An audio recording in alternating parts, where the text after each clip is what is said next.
Long before the shinobi nations were shaped into the lands we recognize today, and long before the names of great clans echoed through the world, there existed ancient bloodlines whose qualities set them apart from all others. Among these early peoples were the ancestors of what would one day become the Uzumaki Clan. Their beginnings were quiet, formed far from the conflicts that would later define the shinobi world. Yet even in these earliest generations, they carried a vitality and spiritual depth so remarkable that it would be spoken of for centuries. Their origins were tied, in whispers and distant memory, to the great lineage of Asura Otsutsuki, the younger son of the sage of 6 paths. Asura's descendants inherited not only strong bodies and fierce chakra, but an emotional resilience, a warmth of heart, and a capacity for love that shaped entire generations. Over time, Asura's vast bloodline diverged into different branches. One would eventually form the Senju of the forest, known for their balance and adaptability. Another grew into the Uzumaki, centered not in the lush forests of the Fire Country, but across the sea, where powerful tides and fierce currents carved out a land that stood firm against the ocean's roar. The land that would one day be called the Land of Whirlpools was a place of swirling tides and rugged cliffs. The sea was both a barrier and a shield, shaping the temperament of the people who lived there. Those early ancestors learned to read the patterns of the ocean, to live in harmony with unpredictable waters, and to develop a quiet endurance that came from facing powerful currents day after day. Over time, communities formed in coastal dwellings, then expanded inward as sealing arts and chakra techniques became part of their daily lives. These early Uzumaki discovered that their bodies possessed unique qualities. Their chakra was denser, brighter, and more resilient than that of most other clans. They lived longer lives, healed more quickly, and endured wounds that others could not survive. They felt emotions deeply and bonded fiercely with one another. In these traits, they unknowingly preserved the essence of Asura's spirit, the belief that strength came from connection, and that bonds were not merely sentimental, but profound forces shaping the world. As the generations passed, the Uzumaki began developing techniques that reflected their nature. These techniques focused not on destruction or battle prowess, but on containment, protection, and longevity. Their strong life force allowed them to channel chakra in ways few others could endure. They learned to weave intricate patterns with their hands, inscribing geometric seals onto scrolls, weapons, and even their own bodies. Their mastery of fuinjutsu, the art of sealing, set them apart so profoundly that their name became synonymous with the discipline itself. With time, their villages grew into a prosperous settlement built around a central spiral symbol that represented both life and eternity. This symbol became the emblem of their clan, its shape reflecting the whirlpools surrounding their land. It was a reminder that life moved in cycles, that endings often led to new beginnings, and that the Uzumaki would always return to the center, no matter how far they wandered. When other nations began forming clans and alliances, the Uzumaki remained somewhat isolated, not out of hostility, but because their location and unique culture naturally encouraged independence. Their people were friendly, hospitable, and mischievous, yet also deeply private about their traditions. Travelers who visited their homeland spoke of the warmth they felt among the Uzumaki, the sense of family that extended beyond blood relations, and the peaceful atmosphere of a village that did not revolve around war. As civilizations advanced across the continent, the Uzumaki developed diplomatic ties with various clans. Among these connections, one stood above all: the bond with the Senju clan. Both clans descended from Asura's line, and though they had formed different cultures, they recognized their spiritual kinship almost instantly. Over generations, they established a powerful alliance built on mutual respect and complementary abilities. The Senju excelled in ninjutsu, medical arts, and leadership. The Uzumaki excelled in sealing, longevity, and spiritual resilience. Together, they became an unshakable force. This alliance would eventually play a crucial role in shaping the shinobi world. But in these early days, it was simply a bond of trust between two clans who recognized themselves in each other. Long before the Hidden Leaf Village was founded, Uzumaki emissaries traveled to the forests of the Fire Country, exchanging knowledge, sealing scrolls, and other cultural traditions. The Senju returned the gesture with protection, trade, and shared techniques. The respect ran deep, touching not just the leaders, but the everyday families on both sides. Eventually, as the shinobi world grew more chaotic, clans sought safety in unity. Battles became more frequent, resources strained, and rogue factions threatened peace.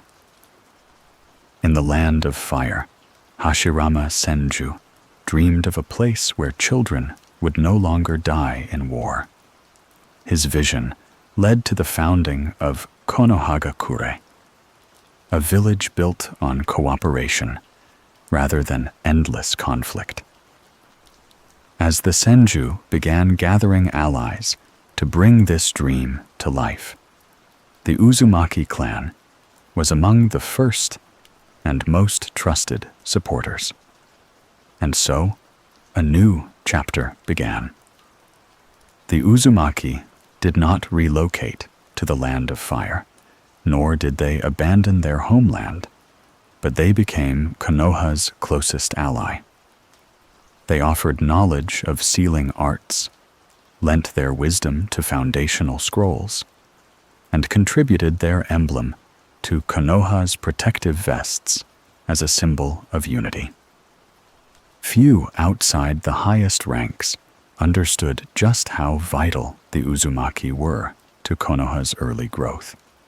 Their techniques fortified the village's defenses, supported the inception of the Anbu sealing divisions, and helped secure Konoha's spiritual stability for generations to come. As these bonds deepened, marriages between clans became more common. The most notable of these early unions involved Mito Uzumaki, a woman of exceptional chakra control and gentle wisdom. When she journeyed to Konoha and later became the wife of Hashirama Senju, their union did more than bind two clans.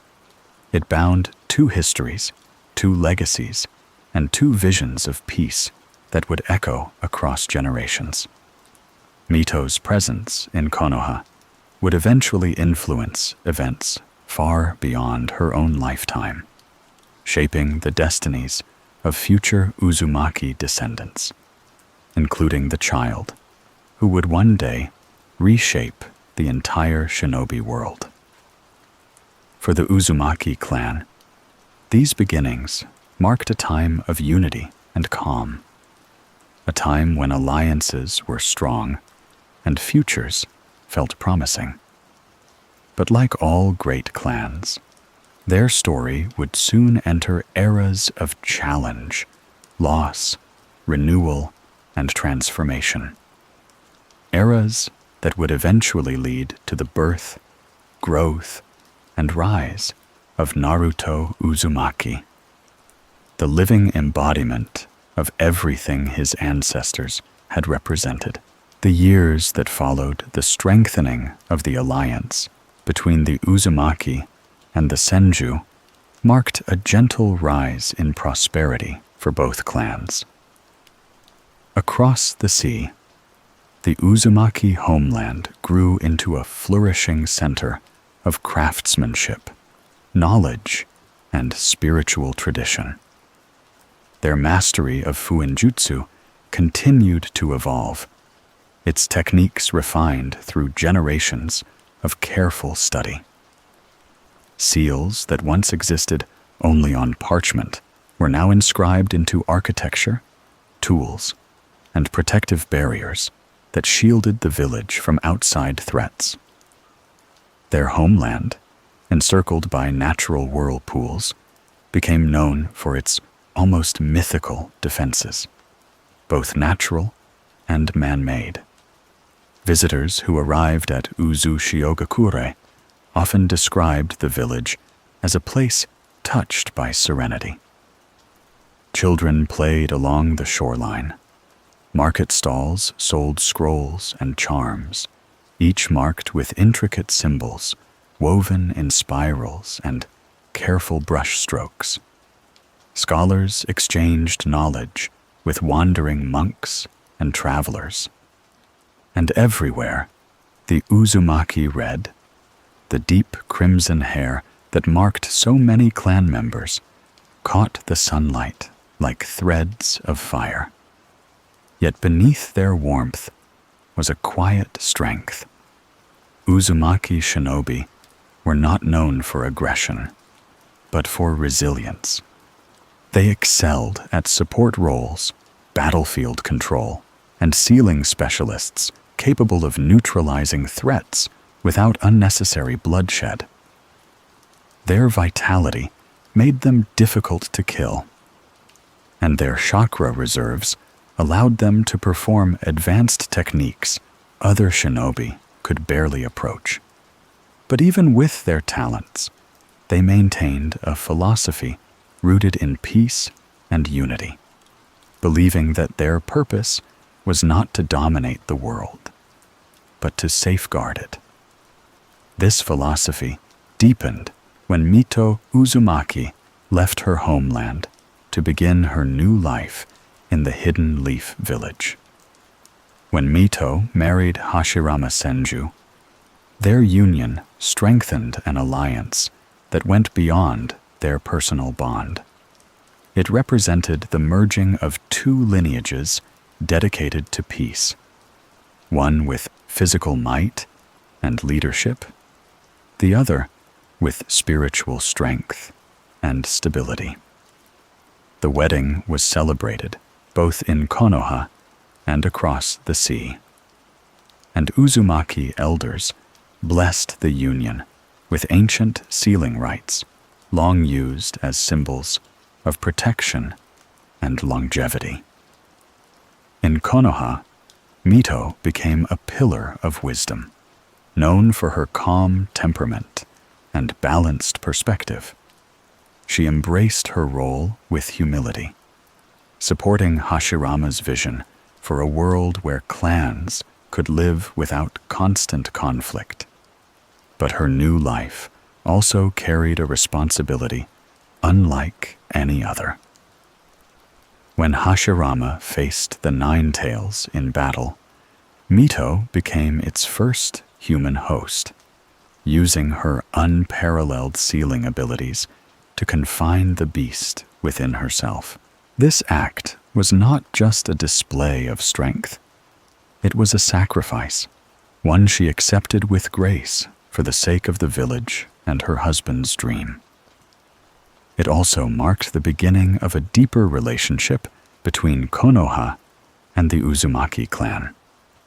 The sealing arts became essential to the village's stability, and the Uzumaki's knowledge helped shape future sealing techniques used by Konoha's elite forces. Even so, the Uzumaki homeland remained independent. They had no intention of abandoning Uzushiogakure and its traditions, nor did Konoha ask them to. Instead, the two nations grew closer, like extended families. Diplomats traveled regularly between them, sharing scrolls, alliances, and cultural practices. Children in the Leaf grew up recognizing the Uzumaki emblem on their flak jackets, a quiet reminder of the bond that protected their home. But peace, as always, was fragile. As the shinobi world entered new generations, tensions rose. Other nations took notice of the Uzumaki's power, not just in combat, but in the unseen, spiritual realm that overshadowed many nations' ambitions. Rumors spread of the clan's ability to create barriers capable of holding tailed beasts. Whispers circulated about their longevity, their vast chakra, and their potential influence. Some nations saw these traits as threats. Others saw them as resources to exploit. Still, the Uzumaki continued to live with open hearts, unaware that dark tides were forming beyond their shores. One of the clearest signs of change came when the second Hokage, Tobirama Senju, sought to secure Konoha's future through stricter structure and clearer power balances. While he respected the Uzumaki clan deeply, his pragmatic nature led him to consider how their abilities might be integrated even more fully into Konoha's framework. He welcomed their participation in the development of advanced sealing teams and ensured their techniques were preserved within the village's archives. During these years, Mito's presence remained a guiding force. She saw the world shifting. She felt the growing tension between nations, and she knew the balance that peace required was becoming more delicate. But she remained steady, carrying the Nine Tails within her with calm understanding. That beast, once feared and untamed, slowly quieted in her presence, subdued by the strength of her spirit. While Konoha changed, Uzushiogakure thrived in its own way.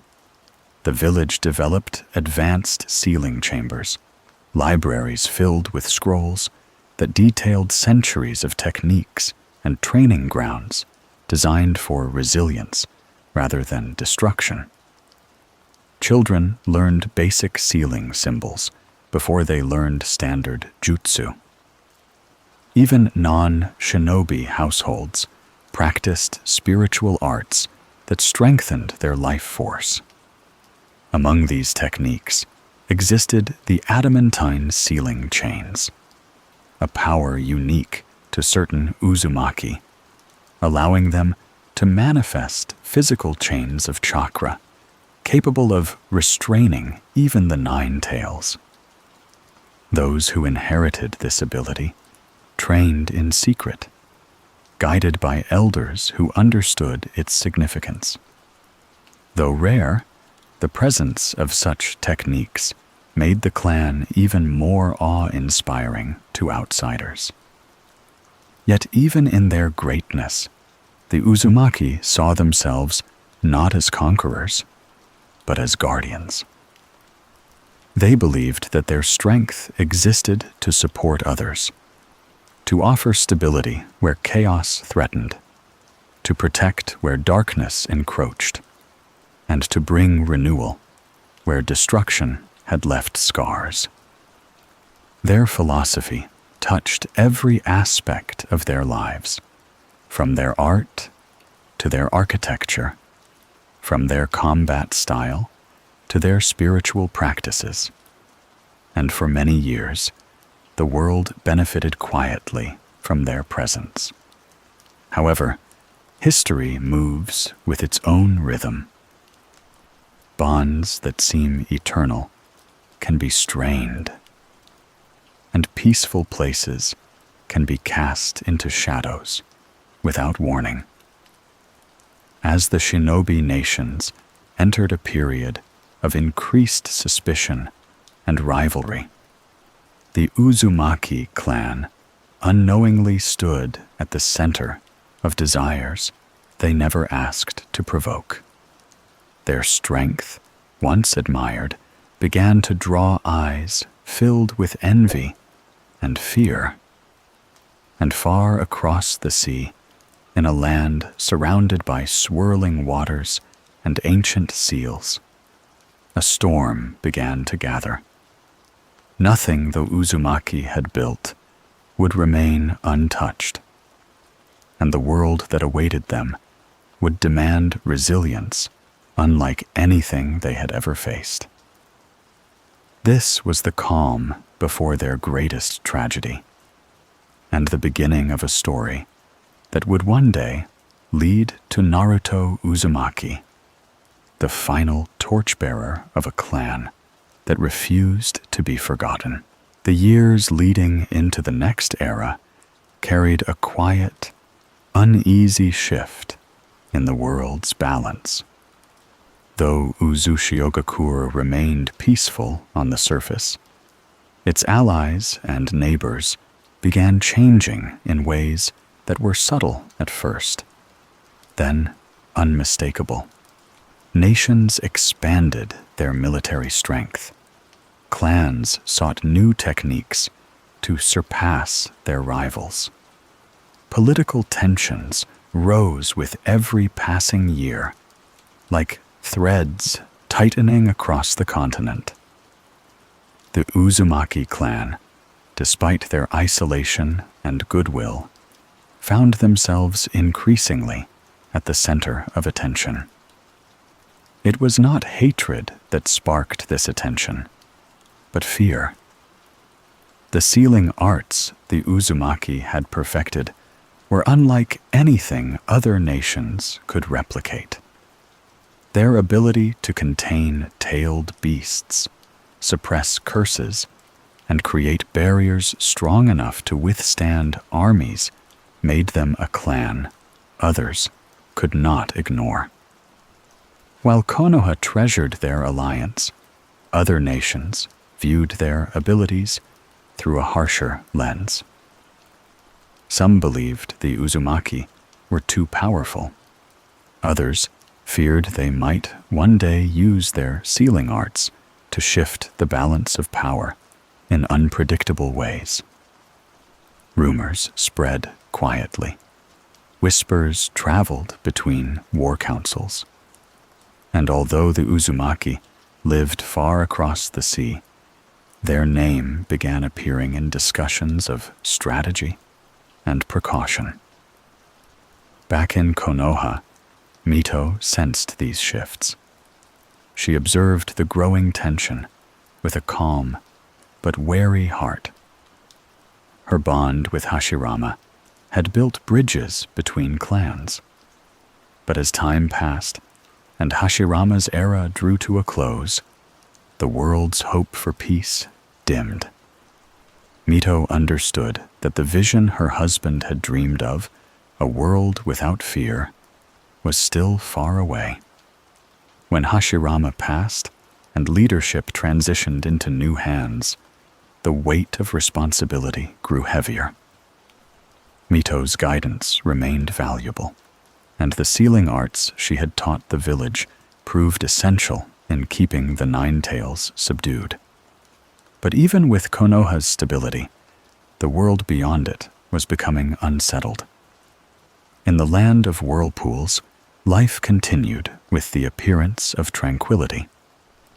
Children still learned sealing arts in open courtyards, their brushes dipping into ink as they painted spirals and symbols across rice paper.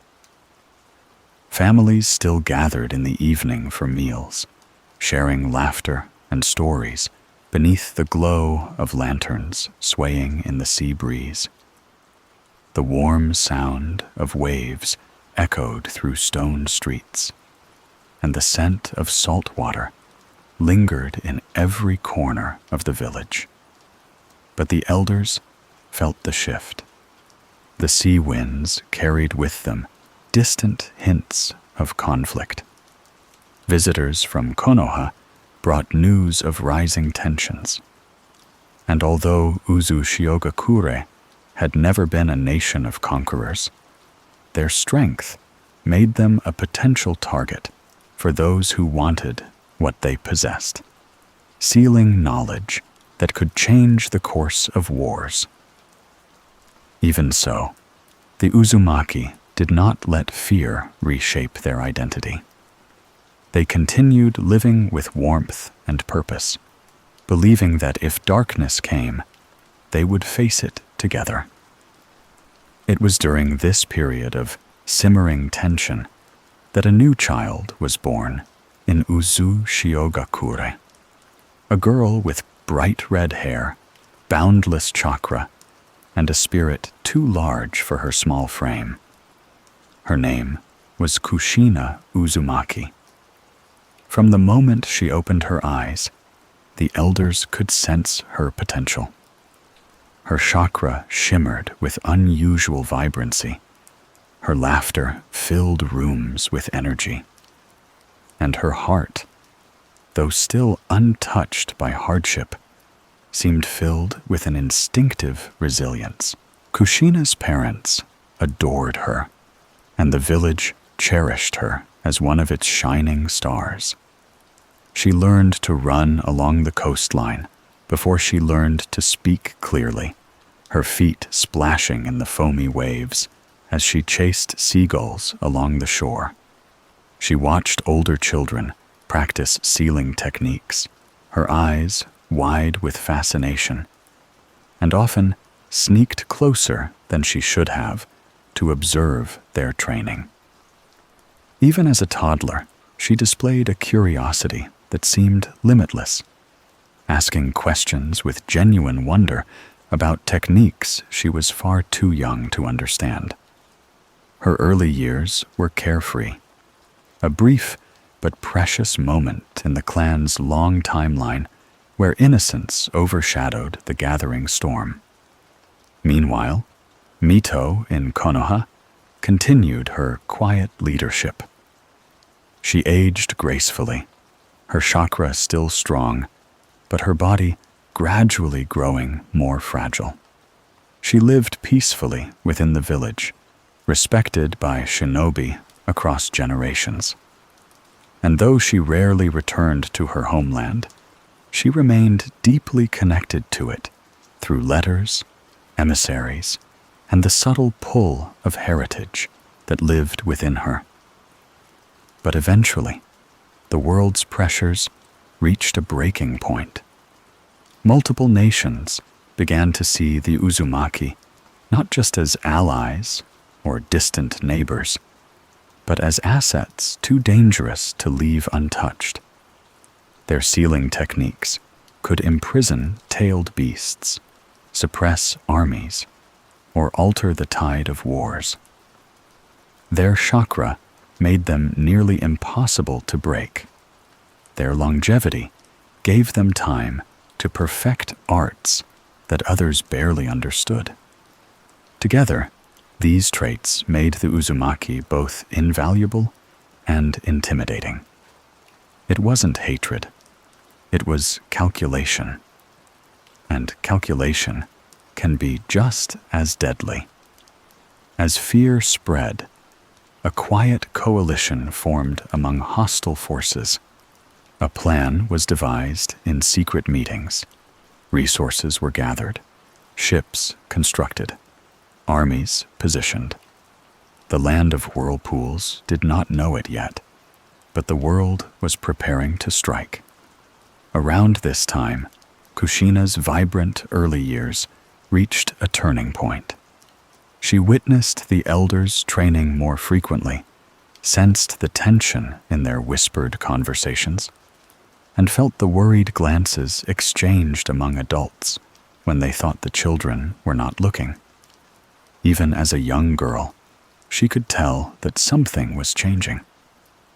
Still, she remained joyful, clinging to the warmth of her family and the security of her home. She practiced basic chakra control on the beach, attempted to mimic sealing symbols she had seen from afar, and made friends with other children who were drawn to her bold, fiery personality.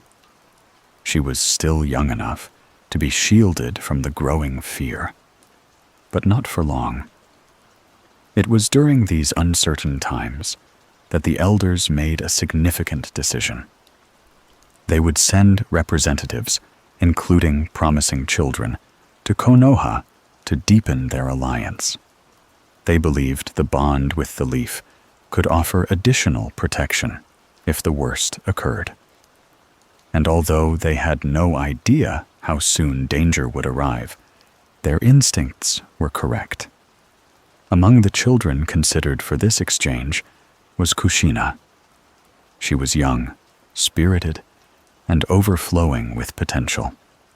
But the elders also sensed that her destiny would extend far beyond their homeland. Her chakra was extraordinary, even by Uzumaki standards. She carried a sense of hope in her laughter, brightness in her eyes, and a strength that seemed destined to mature into something far greater. In Konoha, the ripple of these decisions was felt quietly.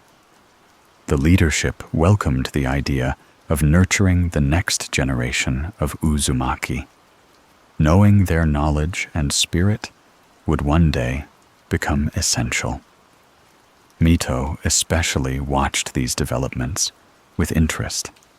She felt the faint stirrings of fate, a sense that another Uzumaki was coming, who would one day inherit more than just sealing arts. Though no one spoke aloud about it yet, Mito felt the approaching footsteps of a future that would soon demand a new vessel for the Nine Tails. Across the sea, the Uzumaki continued their daily life, not yet aware of the attack looming on the horizon. But the winds carried a subtle warning, and the sea currents shifted with restless movement. The world was changing.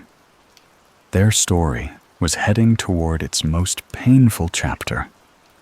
And from that chapter, a new legacy would eventually emerge, one that would find its brightest light in the son of a girl who still ran barefoot along the shore, laughing at the waves she loved so dearly. As the political strain across the shinobi world tightened, the elders of Uzushiogakure remained watchful, yet outwardly calm. Their village had survived countless challenges over the centuries, protected by both its geography and the mastery of sealing arts passed down from generation to generation.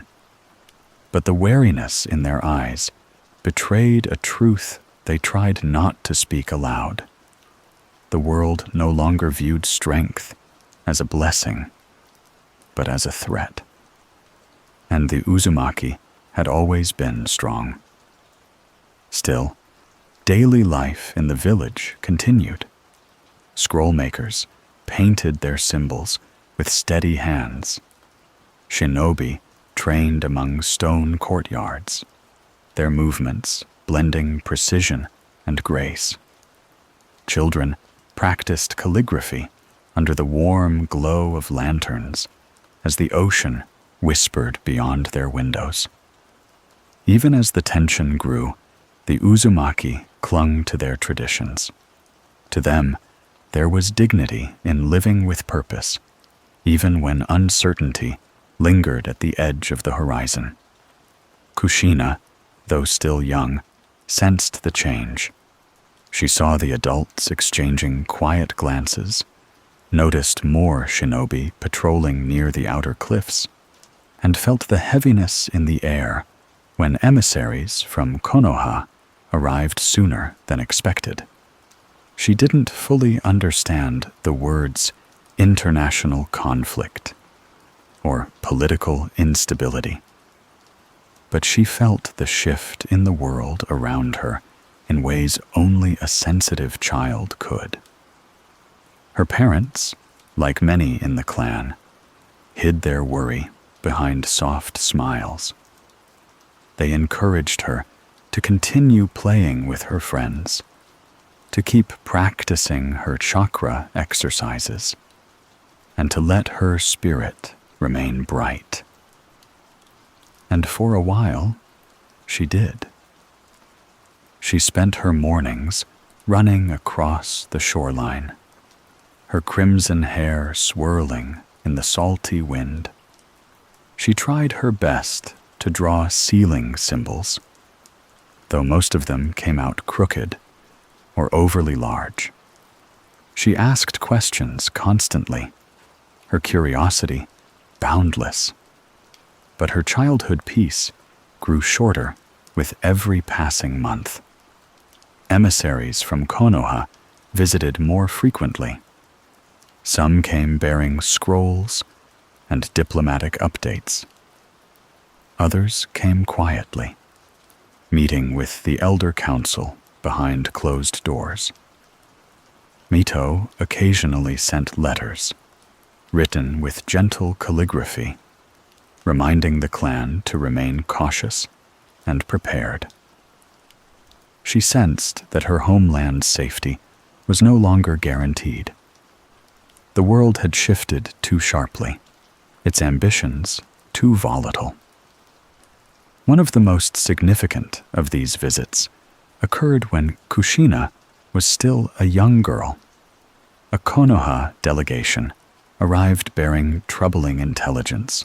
The surrounding nations had grown alarmingly interested in Uzushiogakures sealing techniques. The exact intentions were unclear, but the threat was unmistakable. The Uzumaki Clan, once respected and admired, had become a target not for their kindness or resilience, but for their formidable potential.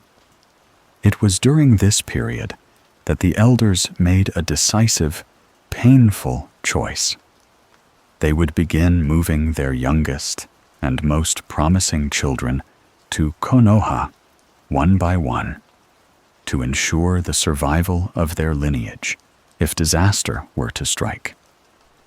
The Land of Fire had been their strongest ally for generations, and Konoha was a village fortified by powerful clans. If the worst were to happen, the Uzumaki children would be protected there.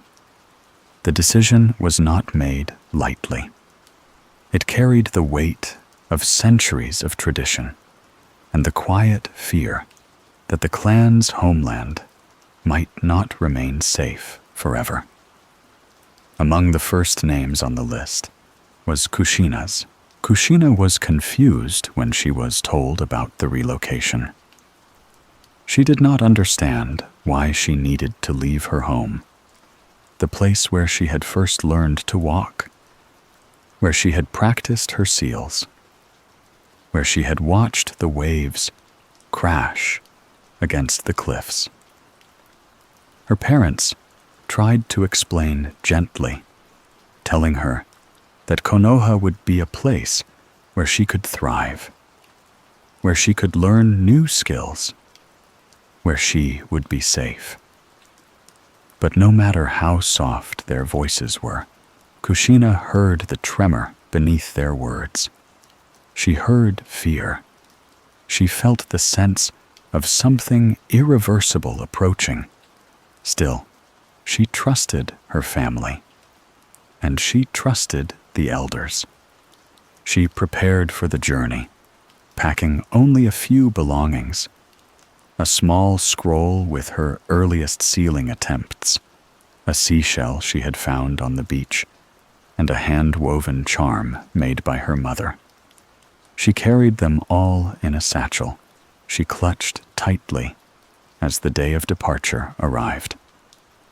Before leaving, she visited her favorite spot overlooking the sea, a place where the water shimmered with constantly shifting spirals. She whispered promises to the waves, telling them she would return someday. She traced spirals in the sand, letting the ocean wash them away. She closed her eyes and felt the wind tangle her hair, memorizing the scent of salt and the sound of distant gulls. These were the memories she wanted to carry with her. The journey to Konoha was long and quiet. The sea stretched endlessly beneath the boat, carrying her and a handful of other children toward the land of fire. Kushina sat near the center, feeling her home grow smaller behind her. She did not cry, but her fingers gripped the fabric of her satchel until her knuckles turned pale. The elders traveling with them offered soft reassurances, reminding her that she would be welcomed warmly in their allied village.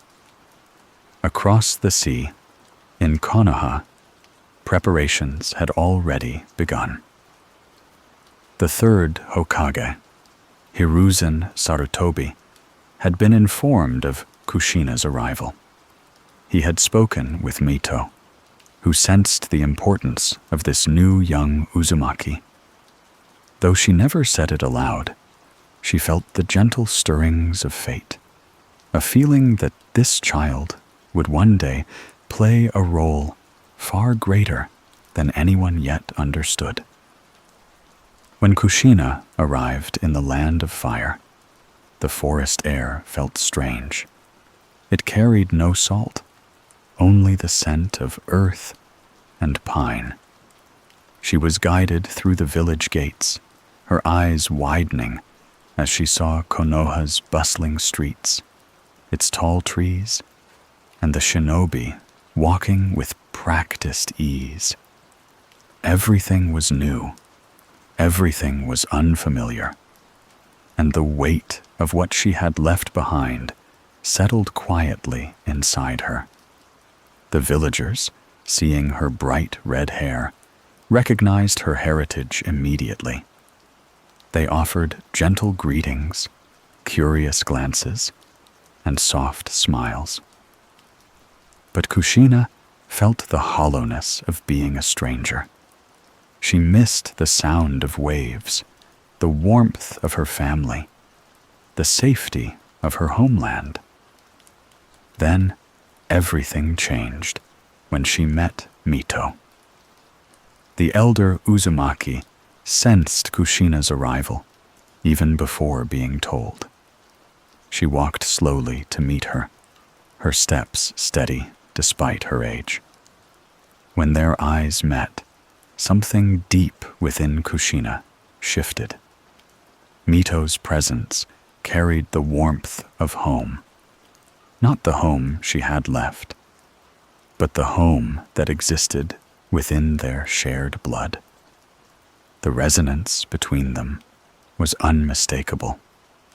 Kushina felt, for the first time since leaving her village, a sense of belonging. Mito placed a hand gently atop her head, her expression soft and knowing. "Welcome," she whispered, her voice like a calm breeze. "You've come a long way, and you will go even further. Kushina didn't fully understand the words then, but she felt them settle in her heart like an anchor. Life in Konoha was only just beginning for her. And across the sea, the Uzumaki homeland stood on the brink of the greatest tragedy in its long, storied history. A tragedy that would shape Kushina's life, shape Naruto's future, and redefine the entire legacy of the clan. In the months that followed her arrival in Konoha, Kushina's life slowly began to take shape. At first, everything about the village felt unfamiliar. The tall wooden buildings, the sound of rustling leaves instead of ocean waves, the gentle sway of branches overhead instead of the constant push and pull of the sea. But gradually, she began to discover small rhythms, small comforts that softened the edges of her loneliness. Mito remained her anchor during this transition. Despite her advanced age, she welcomed Kushina with a warmth that eased the ache of homesickness. She taught her small things at first, breathing exercises to steady her chakra, simple sealing patterns to develop her control, and gentle lessons about the values that shaped life in Konoha. When Kushina struggled, Mito was patient. When she grew restless, Mito guided her energy toward practice. And when she felt overwhelmed by memories of her homeland, Mito offered a quiet space where she could simply exist without explanation. Kushina attended the Ninja Academy soon after settling in. She stood out immediately. Her bright red hair drew teasing from some of the children, who found her unusual appearance an easy target. Her bold personality, a natural part of her Uzumaki heritage, made her both spirited and stubborn, often leading to arguments when she felt someone was treating her unfairly.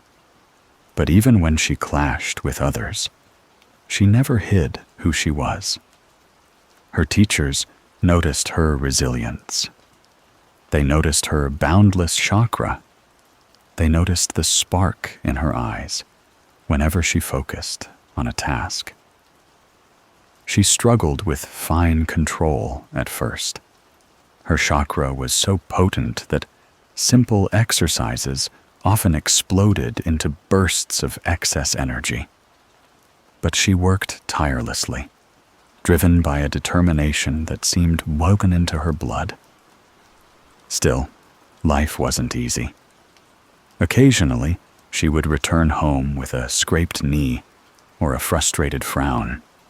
She would tell Mito about the teasing, about the odd looks she received, about the feeling of not quite fitting in. Mito would listen quietly, her presence steady and calm. "One day," she would say, brushing a strand of red hair from Kushina's face, "your strength will be something others depend on. For now, it's all right to grow at your own pace." Those words stayed with Kushina. They were something she recited to herself whenever loneliness weighed heavily on her chest. While Kushina built her new life in Konoha, the situation in Uzushiogakure grew increasingly dire. Scouts from the clan's homeland sent messages that tensions across neighboring nations had reached a breaking point. Armies were expanding. New alliances were forming. And more troubling still, large-scale movements were rumored near the surrounding territories. The Uzumaki elders remained outwardly calm, but inside the council chambers, concern grew by the day. They were powerful, But even power had limits when the world's gaze converged with dangerous intent. The elders communicated with Konoha frequently. They exchanged reports, prepared defensive scrolls, and discussed worst-case scenarios quietly, careful not to instill panic among the villagers. They believed their homeland had withstood many storms before. But something about this one felt different, less like nature and more like inevitability. Meanwhile, in Konoha, Kushina began forming connections that would soon shape her future. Among her classmates was a boy named Minato Namikaze, quiet, observant, and seemingly always one step ahead in his studies. At first, Kushina barely noticed him.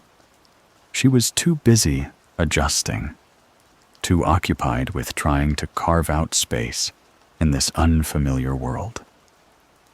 But Minato noticed her. He noticed her strength, her resilience, and the way she kept trying even when she felt alone.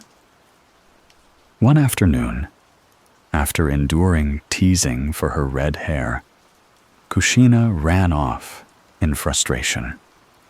Minato, seeing her upset, followed quietly. He didn't approach her immediately.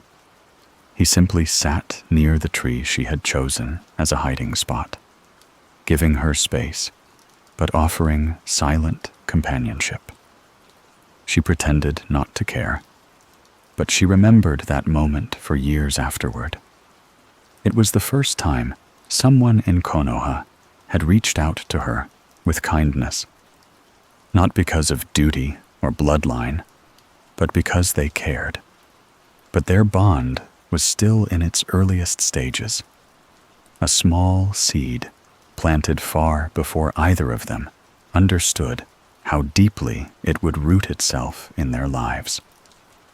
Life in Konoha continued to move steadily for Kushina. Her skill in sealing grew rapidly. Her chakra control improved. Her personality began to shine through in ways that made her memorable to everyone she met. She became known for her stubborn determination, her vibrant laughter, and her fierce dedication to any task she set her mind to. The villagers slowly warmed to her, drawn by her sincerity and the warmth she carried within her, a warmth that would one day pass to her son. Back in Uzushiogakure, however, the storm finally reached its breaking point. Ships appeared on the horizon. Armies gathered along the coastline. The village's defenses, both natural and man-made, were tested in ways they had never been tested before. The elders ordered civilians to evacuate inland shelters. Sealing teams mobilized. Barriers ignited with brilliant flashes of chakra, forming layers of protection around the village. Despite their astounding strength, the Uzumaki were outnumbered.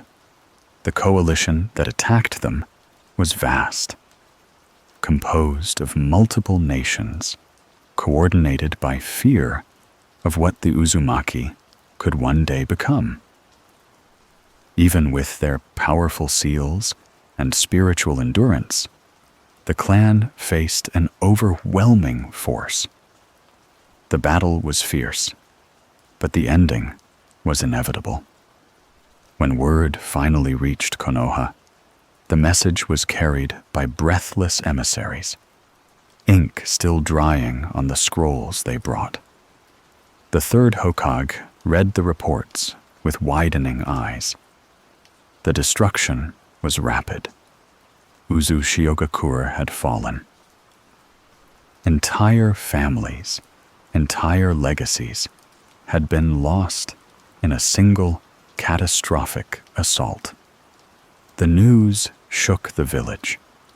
It crushed Mito's heart, and it carved an irreversible wound into Kushina's life. She didn't know right away. The elders decided to tell her gently, choosing a quiet evening when the air was still and the sky was clouded. She sat on the porch of her residence, her feet dangling above the steps, unaware that her life was about to change forever. When the words were spoken, when they told her that Uzushiogakure had been destroyed, Kushina felt something inside her collapse. Her breath caught. Her hands trembled. Her vision blurred. Her entire world, the place she had loved with a child's pure heart, was gone. But even through her grief, she did not fall apart.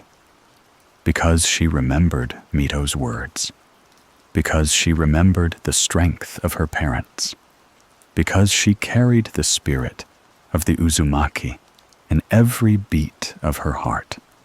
She cried, but she did not break. She mourned, but she did not lose herself. And slowly, painfully, she began to understand something her clan had always known. Sometimes survival itself is a form of resistance. Sometimes endurance is the greatest inheritance of all. From that point onward, Kushina's life shifted. She was no longer just a girl from a distant village. She became a survivor, a bearer of a legacy nearly extinguished, a seed of a future that had to be protected. And one day, she would pass that legacy to a child who would carry it further than any Uzumaki before him. In the days that followed the fall of Uzushiogakure, Kushina wandered through her new home with a quiet heaviness that few around her could fully understand.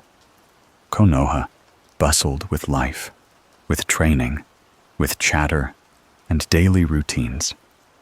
But Kushina moved through it as though separated by a thin, invisible layer of glass. The world around her continued forward, yet a part of her had been frozen in place, anchored to memories of a village that no longer existed. Mito felt the shift in her immediately. Though she gave Kushina time to grieve on her own terms, she also guided her gently back toward the pathway of living. She knew from experience that grief could become a home if left unchecked, and the Uzumaki spirit, resilient as it was, needed direction, a forward pull to prevent the heart from sinking too deeply. Kushina spent her evenings with Mito, listening to stories of their clan's history, their traditions, their philosophy of endurance and vitality.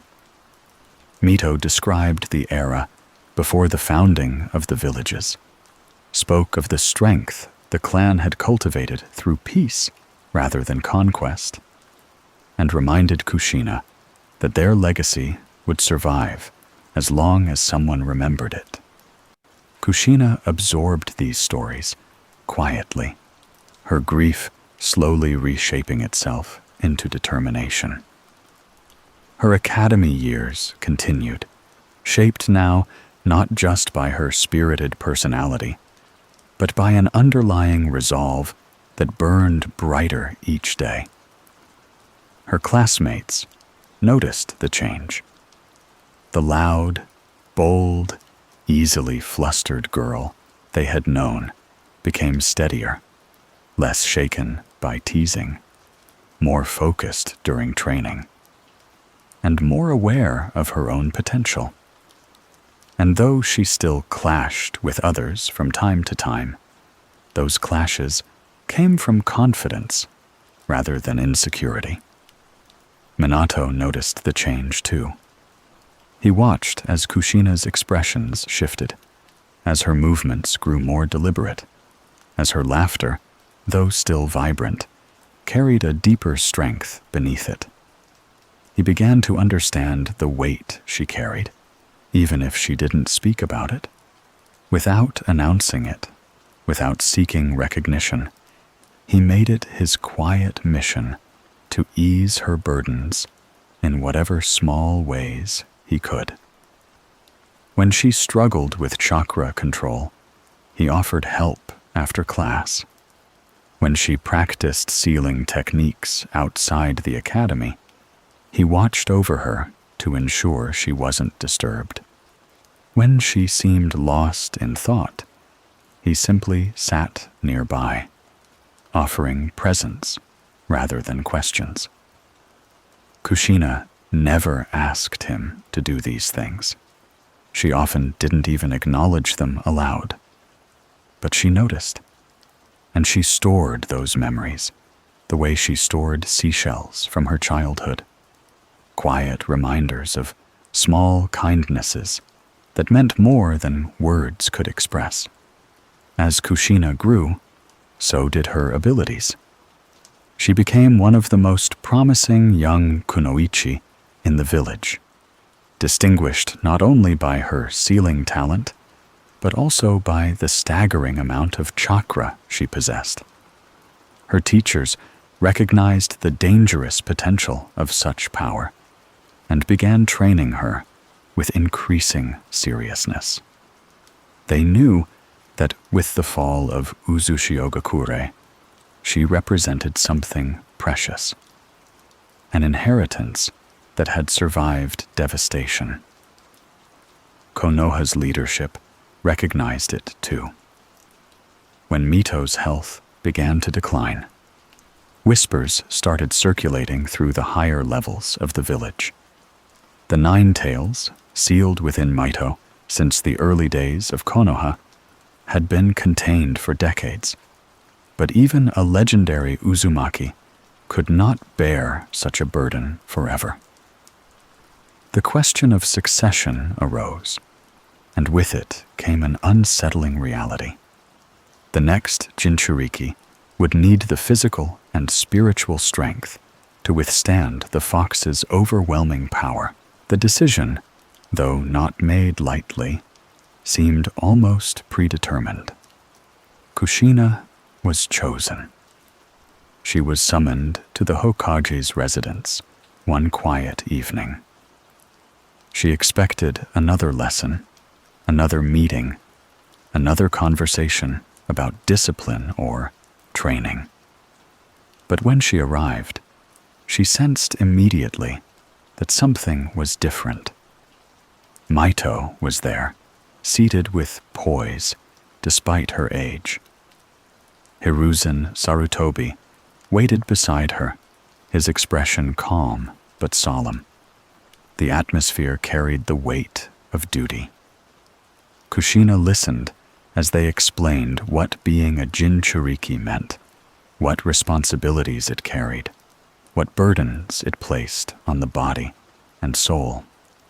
She felt fear rise within her, not the childlike fear of being alone, but the adult fear of stepping into a destiny too vast to fully comprehend. Yet even as the weight settled upon her, she didn't flinch away. She listened with steady eyes. Mito studied her carefully. "You possess a strength that cannot be taught," she said softly. "Not all strength is loud. Some of it grows quietly, like a flame kept alive, even in the wind." Kushina nodded, unsure if she deserved such words, but deeply moved by them. The sealing ritual was scheduled for a future date, when preparations would be complete. In the meantime, Kushina trained relentlessly, not because anyone forced her to, but because she sensed the gravity of what lay ahead. she pushed herself harder than she ever had before, refining her chakra control, strengthening her physical endurance, and widening her understanding of sealing techniques to ensure she could withstand the immense power that would soon rest within her. During this time, her bond with Minato deepened in small, unobtrusive ways. They trained together when their schedules allowed. They walked home from the academy at the same pace, sometimes talking, sometimes simply sharing the evening air. The more Kushina grew into her new responsibilities, the more Minato admired her. And though she didn't fully recognize it yet, she began to rely on his presence more than she realized. When the time finally came for the Nine Tails transfer, the village prepared with quiet precision. Sealing teams assembled, medical enin readied their chakra, and the Hokage ensured all security measures were in place. Kushina entered the ritual chamber with trembling hands hidden inside clenched fists, her heart racing despite her calm exterior. The ritual was long and intense. The sealing chains glowed with brilliant light as chakra, woven from generations of Uzumaki knowledge, wound itself around the raging presence of the Nine Tails. Mito guided the process with soft incantations, her breathing steady despite her weakening body. And when the sealing was complete, the room fell into a stillness broken only by Kushina's ragged breathing. The fox now resided within her. The transition left her exhausted. Days passed before she regained her strength, but when she did, she found herself changed. Not broken, not diminished, but fuller. The fox's chakra simmered beneath her own, like a deep ocean current beneath the waves. She learned to sense it, to identify its boundaries, to remain calm even when it pulsed with hostility. The villagers viewed her differently afterward, some with admiration, some with quiet fear. But Kushina pushed forward, determined not to let the presence within her define her future. She trained harder. She laughed louder. She strengthened her friendships. And slowly, she became not just an Uzumaki survivor, but a vital part of Konoha. And somewhere within that growing stability, Minato grew ever closer, watching with unwavering admiration as she carried burdens far heavier than her cheerful personality ever suggested. A new chapter of the clan's story was already unfolding, one that would bridge the past with the future, through loss, resilience, and the quiet unfolding of two intertwined destinies.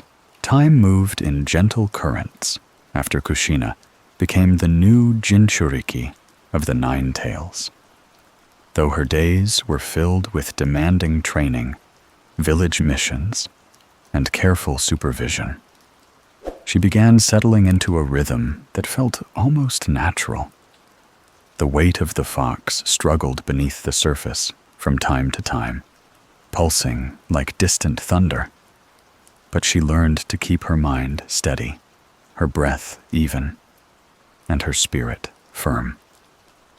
The strength of the Uzumaki had always rested in their resilience, and Kushina embodied it with every step she took. The villagers gradually grew accustomed to her new role. Some still offered cautious glances, but others admired how she carried herself, not with fear or bitterness, but with a kind of radiant determination that made her presence feel warm rather than intimidating. In subtle ways, her bond with the village deepened, rooted not in heritage or duty, but in the kindness she extended to others and the spirit of joy she refused to extinguish. Her relationship with Minato, too, shifted quietly as they grew older. Though they spent much of their time training separately, they often crossed paths in the evenings. Minato would walk beside her at a calm, steady pace, carrying an air of gentleness that contrasted her fiery energy. Kushina found herself speaking more openly around him about her training, her frustrations, her memories of Uzushiogakure, and the dreams she carried for the future. Minato listened, never interrupting, always absorbing her words with thoughtful attention. He admired how she approached life with such raw sincerity. Kushina admired how he saw the world with such clarity. Their bond strengthened not through dramatic moments, but through the steady accumulation of shared days, quiet conversations, small gestures, comfortable silences.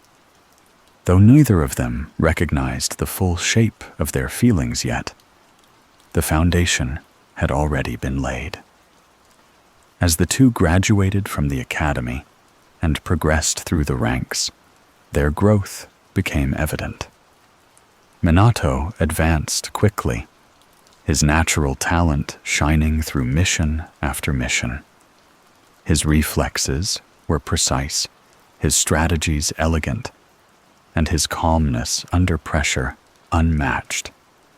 He had a way of moving that seemed effortless, as though he were always a few steps ahead of the moment.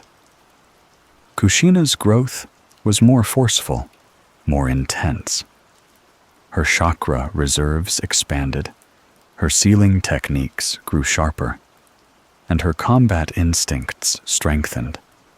She became known for her tenacity, her willpower, and the fierce resolve that drove her through every obstacle. Though she lacked Minato's subtle finesse, she made up for it with overwhelming spirit and determination. Their paths diverged and converged, weaving in and out of one another's lives. And then came the moment that would forever bind their futures together. Kushina was kidnapped. It occurred during a period of growing instability between neighboring nations. Despite Konoha's protection and the anonymity offered by village life, rumors of the last living Uzumaki began spreading through underground channels. Word of her immense chakra and status as the Nine-Tails Jinchuriki made her a prime target for enemies seeking either power or leverage. One evening, while returning home from a training session, Kushina was ambushed. A group of shinobi attacked swiftly, using suppressive seals designed to inhibit her chakra flow.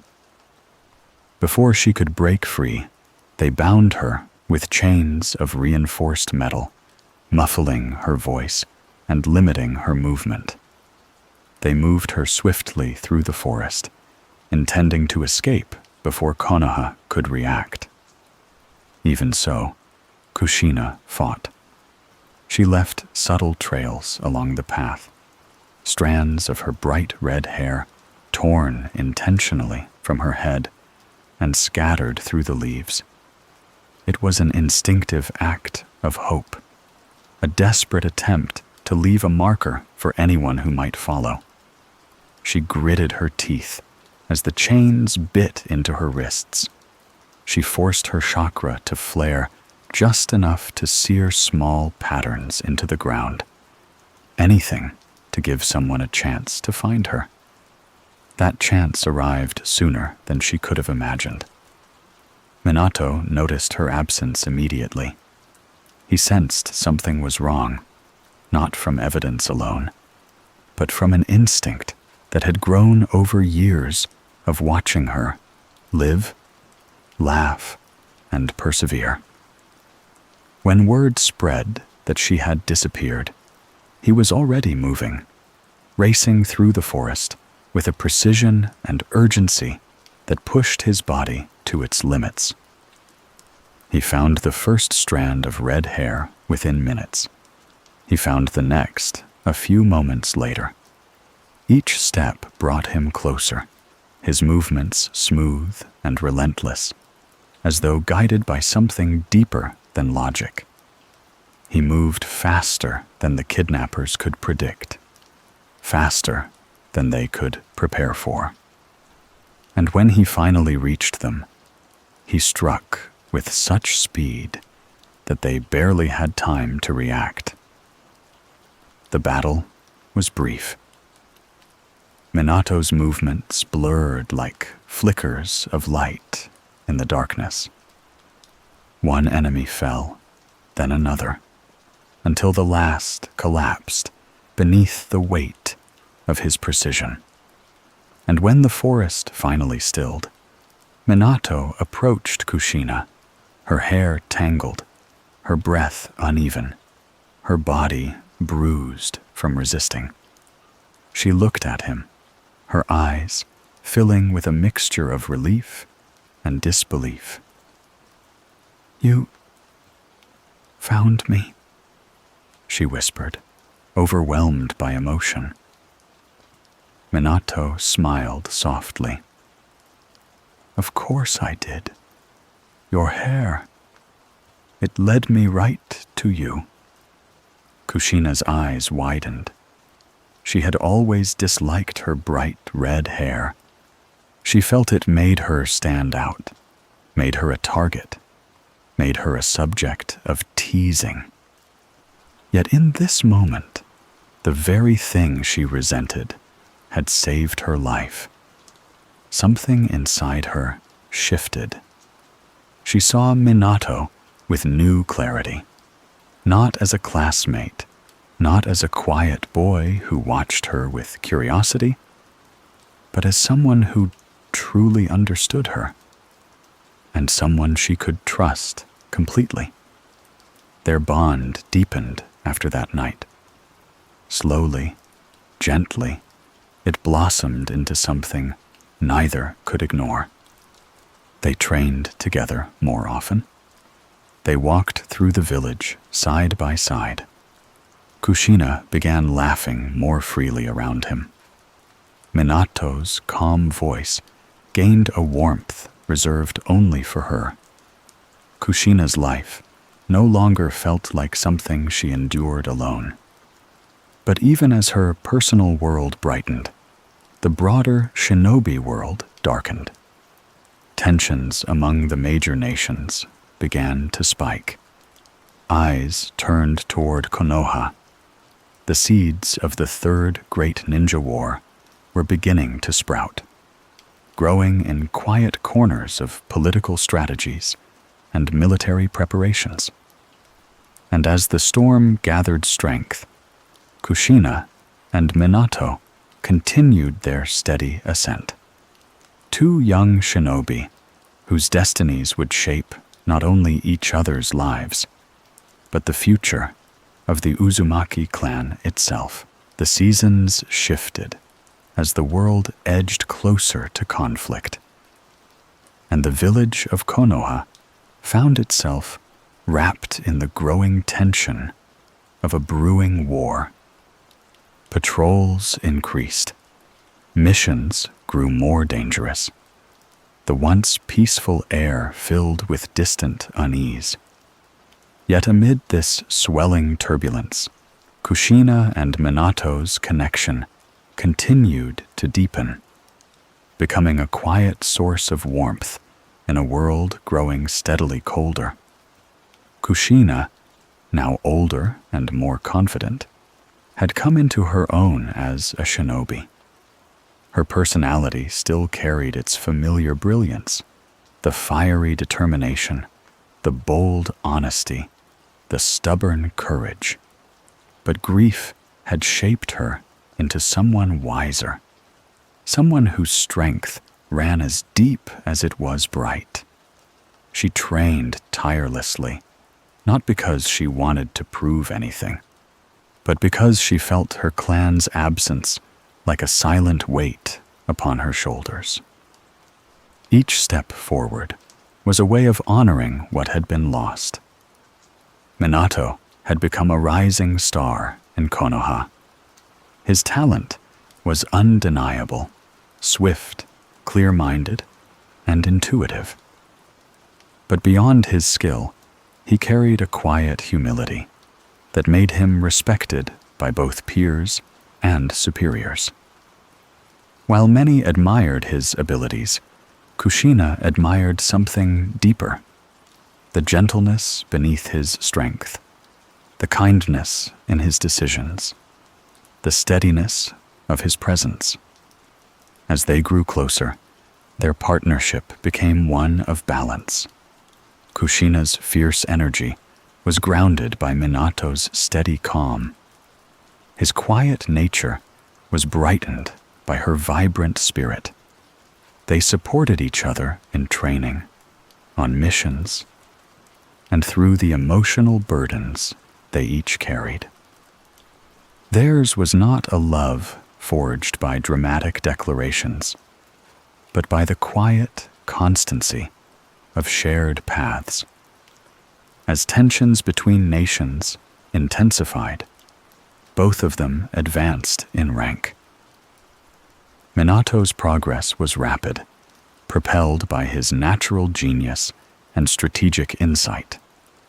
Kushina's progress was driven by her spirit and her heritage, each new accomplishment bringing her closer to the legacy of her clan. During this time, Kushina was increasingly entrusted with responsibilities involving sealing techniques.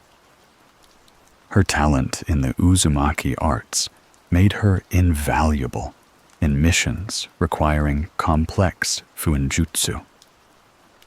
Whether reinforcing protective barriers, supporting secure transport operations, or containing dangerous objects, her abilities became central to several of Konoha's strategic preparations. But even as her skill deepened, Kushina's personal journey was shaped most strongly by the quiet moments she shared with Minato. Walking along the riverbank under falling leaves, cooking simple meals together after training, or sitting in comfortable silence as the shadows of dusk settled across the village rooftops. She found herself smiling more, dreaming more, and trusting the future in ways she once feared to. In time, the two formally acknowledged the feelings that had long grown between them. Their relationship, though still simple and unforced, became something cherished by both. Kushina admired Minato's gentle patience, the way he saw her strength even when she doubted herself. Minato admired her fiery determination, the way she transformed hardship into resolve. Their companionship became a central part of each other's lives, steady but earnest, strong but tender. Yet as their hearts aligned, the world around them continued toward war. The Third Great Ninja War erupted across borders, pulling countless shinobi into its unforgiving current. Konoha mobilized its forces, sending teams to protect supply routes, support allied nations, and counter the advances of enemy villages. Minato, with his extraordinary talent, soon found himself at the forefront of major operations. His skill earned him recognition far beyond Konoha's borders. Praise from comrades, fear from enemies. Kushina, too, served in the war. Her sealing abilities made her irreplaceable in critical support roles.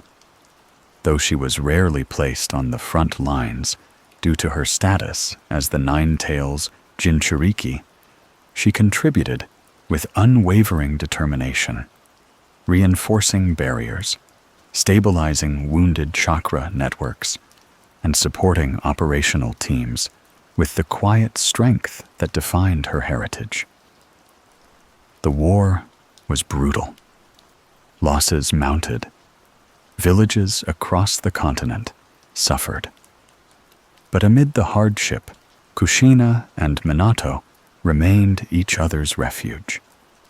On nights when Minato returned exhausted from missions that pushed him to his limits, Kushina would sit beside him, her presence soothing the weary strain in his expression.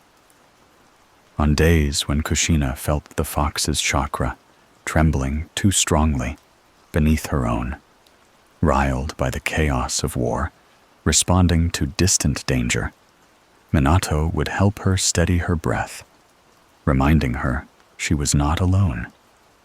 Their bond deepened through hardship, not shattered by it. Minato's role in the war grew increasingly significant. Stories began spreading of a yellow flash appearing on battlefields, swift, precise, unstoppable. His use of the Flying Thunder God technique transformed the momentum of the war, turning hopeless scenarios into victories. Though he never allowed praise to affect his humility, Kushina felt immense pride watching him rise. She knew his strength came not just from talent, but from the quiet, unwavering heart behind it. It was during this period that Minato was promoted to Jonin, a rank well-deserved and long anticipated. Kushina celebrated with him, teasing him about becoming too important to spend time with her. He responded, as he always did, with a soft smile and a calm certainty that nothing in his life meant more. But change continued to weave through their world. As the war stretched on, Kushina began feeling Mito's absence more keenly than ever. Though the elder Uzumaki had passed on peacefully after transferring the Nine-Tails, her guidance remained in Kushina's memory. Her teachings echoed in moments of fear, reminding her she carried not only a burden, but a legacy. That legacy grew stronger when Minato, already recognized as one of Konoha's finest shinobi, was selected to lead missions that would carve his name into history. His leadership, his strategy, and his courage paved the path toward peace, even as the war continued its bitter course. Through it all, he stayed connected to Kushina. Sometimes they met only briefly. Between missions, between briefings, between long nights filled with worry. Yet every moment they shared felt grounding. Kushina would smile, pushing back his blonde hair, telling him to be careful. Minato would laugh softly, promising to return to her. Their love story unfolded quietly against the backdrop of war. Not dramatic, not desperate, but steady and real. A partnership forged through resilience, trust, and the shared promise of a future they hoped to build together once peace returned. That future was closer than either realized, because Minato's contributions to the war combined with Konoha's steady perseverance, began shifting the balance. Major victories accumulated.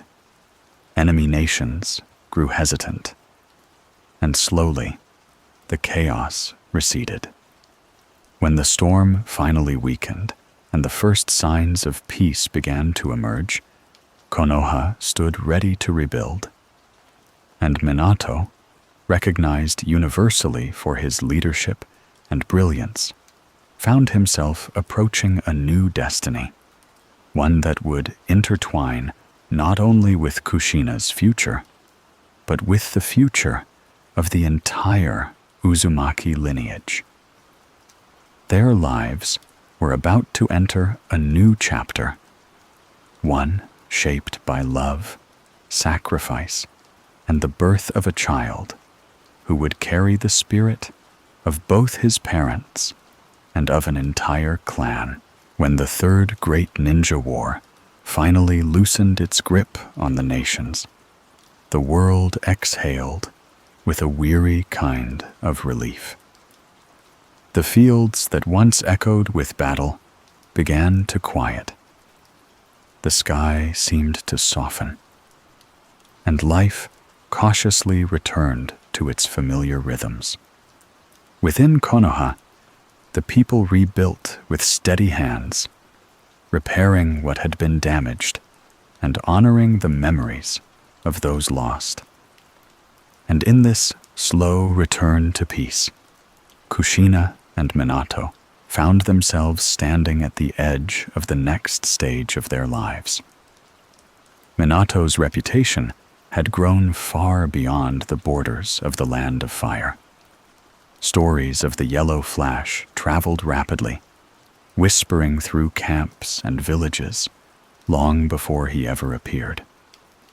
What impressed others as legend, Kushina recognized simply as the person she knew: thoughtful, gentle, brilliant, and endlessly devoted to the people he cared about.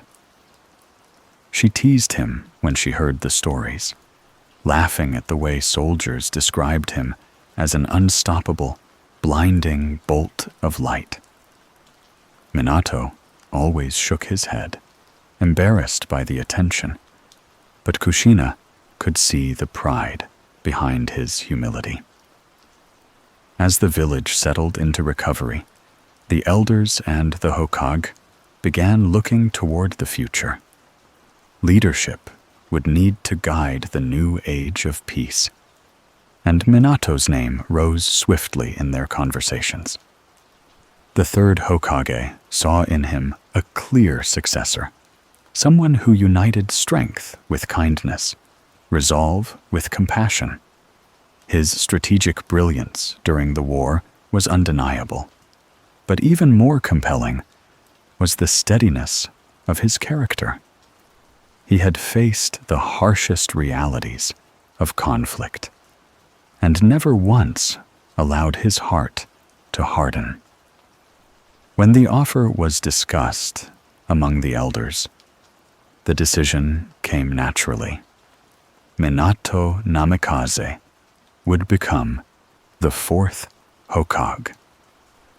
The announcement rippled through the village with a mixture of admiration, excitement, and quiet confidence. Kushina heard the news and felt a rush of pride so strong it brought her close to tears. She knew his humility would make him hesitant to accept such an enormous responsibility. But she also knew that no one embodied the role more than he did. When Minato told her personally, he did so with the same gentle honesty that defined everything about him. They walked together beneath the canopy of late afternoon light, the leaves rustling softly overhead, and he shared the news in a voice touched with both honor and unease. Kushina stopped, looked at him for a long moment, and then smiled in a way that felt both joyful and grounding. "You'll be the best Hokage there ever was," she said. "And I'll be right there with you." The warmth of her words steadied him, and Minato accepted the role with the quiet grace that had always defined him. The transition was both momentous and strangely natural. Konoha embraced its new leader wholeheartedly. The village seemed to glow with renewed hope as Minato took on the responsibilities of Hokage, overseeing reconstruction, mentoring younger shinobi, and guiding diplomatic efforts to reinforce peaceful relations. For Kushina, watching him step into this new chapter was both inspiring and deeply moving. She saw him balancing the immense weight of leadership with the same thoughtful strength he had always shown. And amid these responsibilities, their love continued to grow. In time, Minato asked Kushina to marry him. It was not a grand gesture, nor a dramatic declaration. It was a simple, heartfelt moment shared between them in the quiet of a starlit night. Kushina's answer was immediate, an enthusiastic yes that filled her voice with joy, carrying echoes of her youthful laughter. Their wedding, though intimate and reserved, was a celebration bright enough to fill the hearts of all who attended. Together, they created a home filled with warmth. Kushina, with her fierce affection and boundless spirit, brought vibrant energy into every room. Minato, gentle and steady, carried a calm presence that softened even the busiest days. They balanced each other perfectly, the flame and the breeze, the storm and the stillness. Their home became a place where laughter flowed, where dreams were shaped, and where two powerful hearts shared one path forward.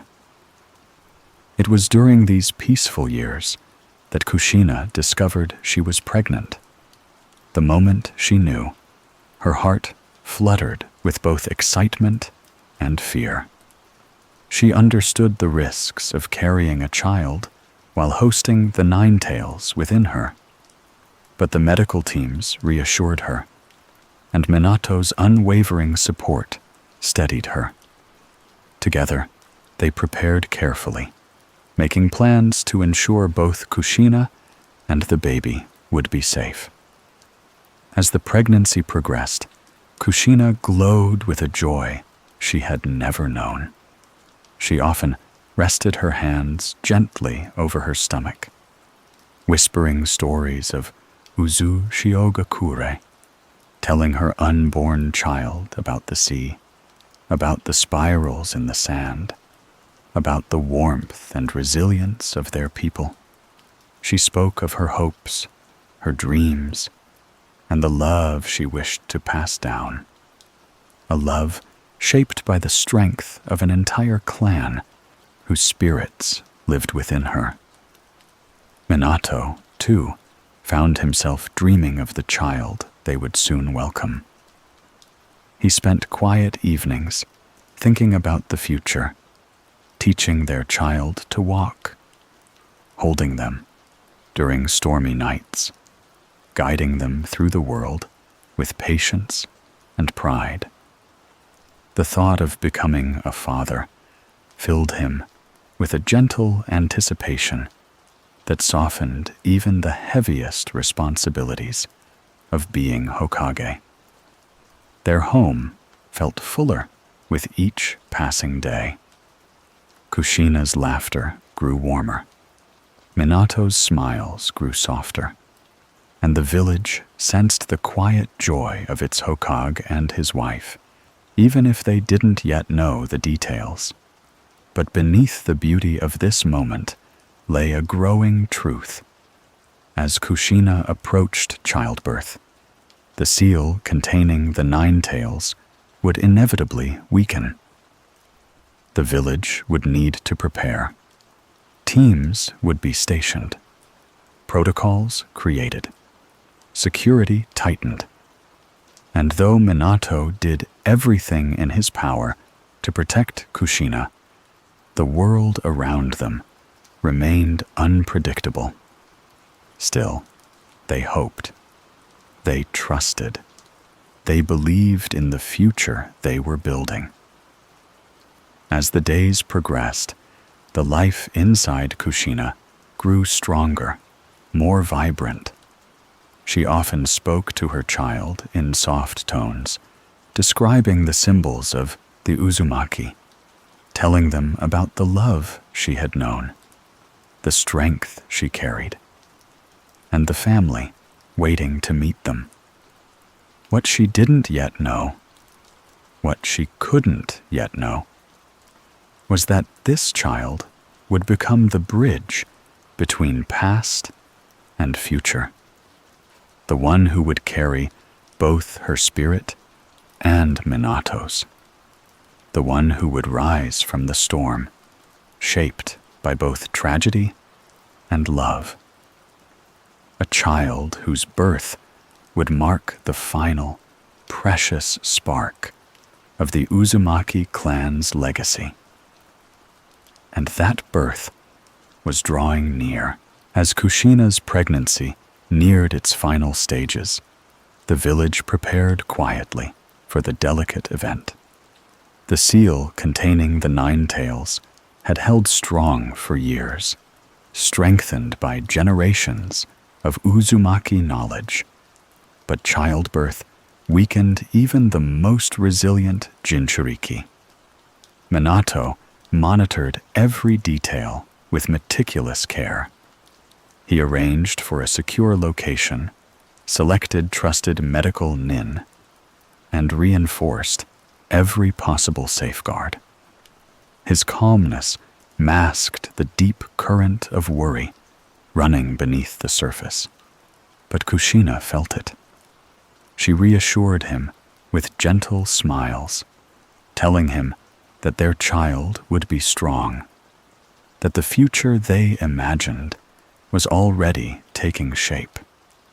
But the night Naruto was born unfolded not with the serene joy they had hoped for, but with chaos. A masked intruder infiltrated the birthing site, exploiting the moment the seal weakened. In a calculated instant, he tore the 9 tails free from Kushina's body, unleashing a force of devastation upon the village. The sky lit with violent chakra. The air crackled with power, so overwhelming it distorted the earth itself. Minato acted with speed no one else could match. He moved Kushina and their newborn son to safety, fought back against the intruder, and placed himself between the rampaging beast and the people he had sworn to protect. The night was a blur of sacrifice and resolve. Kushina, despite her weakened state, used the last of her strength to bind the 9 tails with her sealing chains, giving Minato the chance he needed.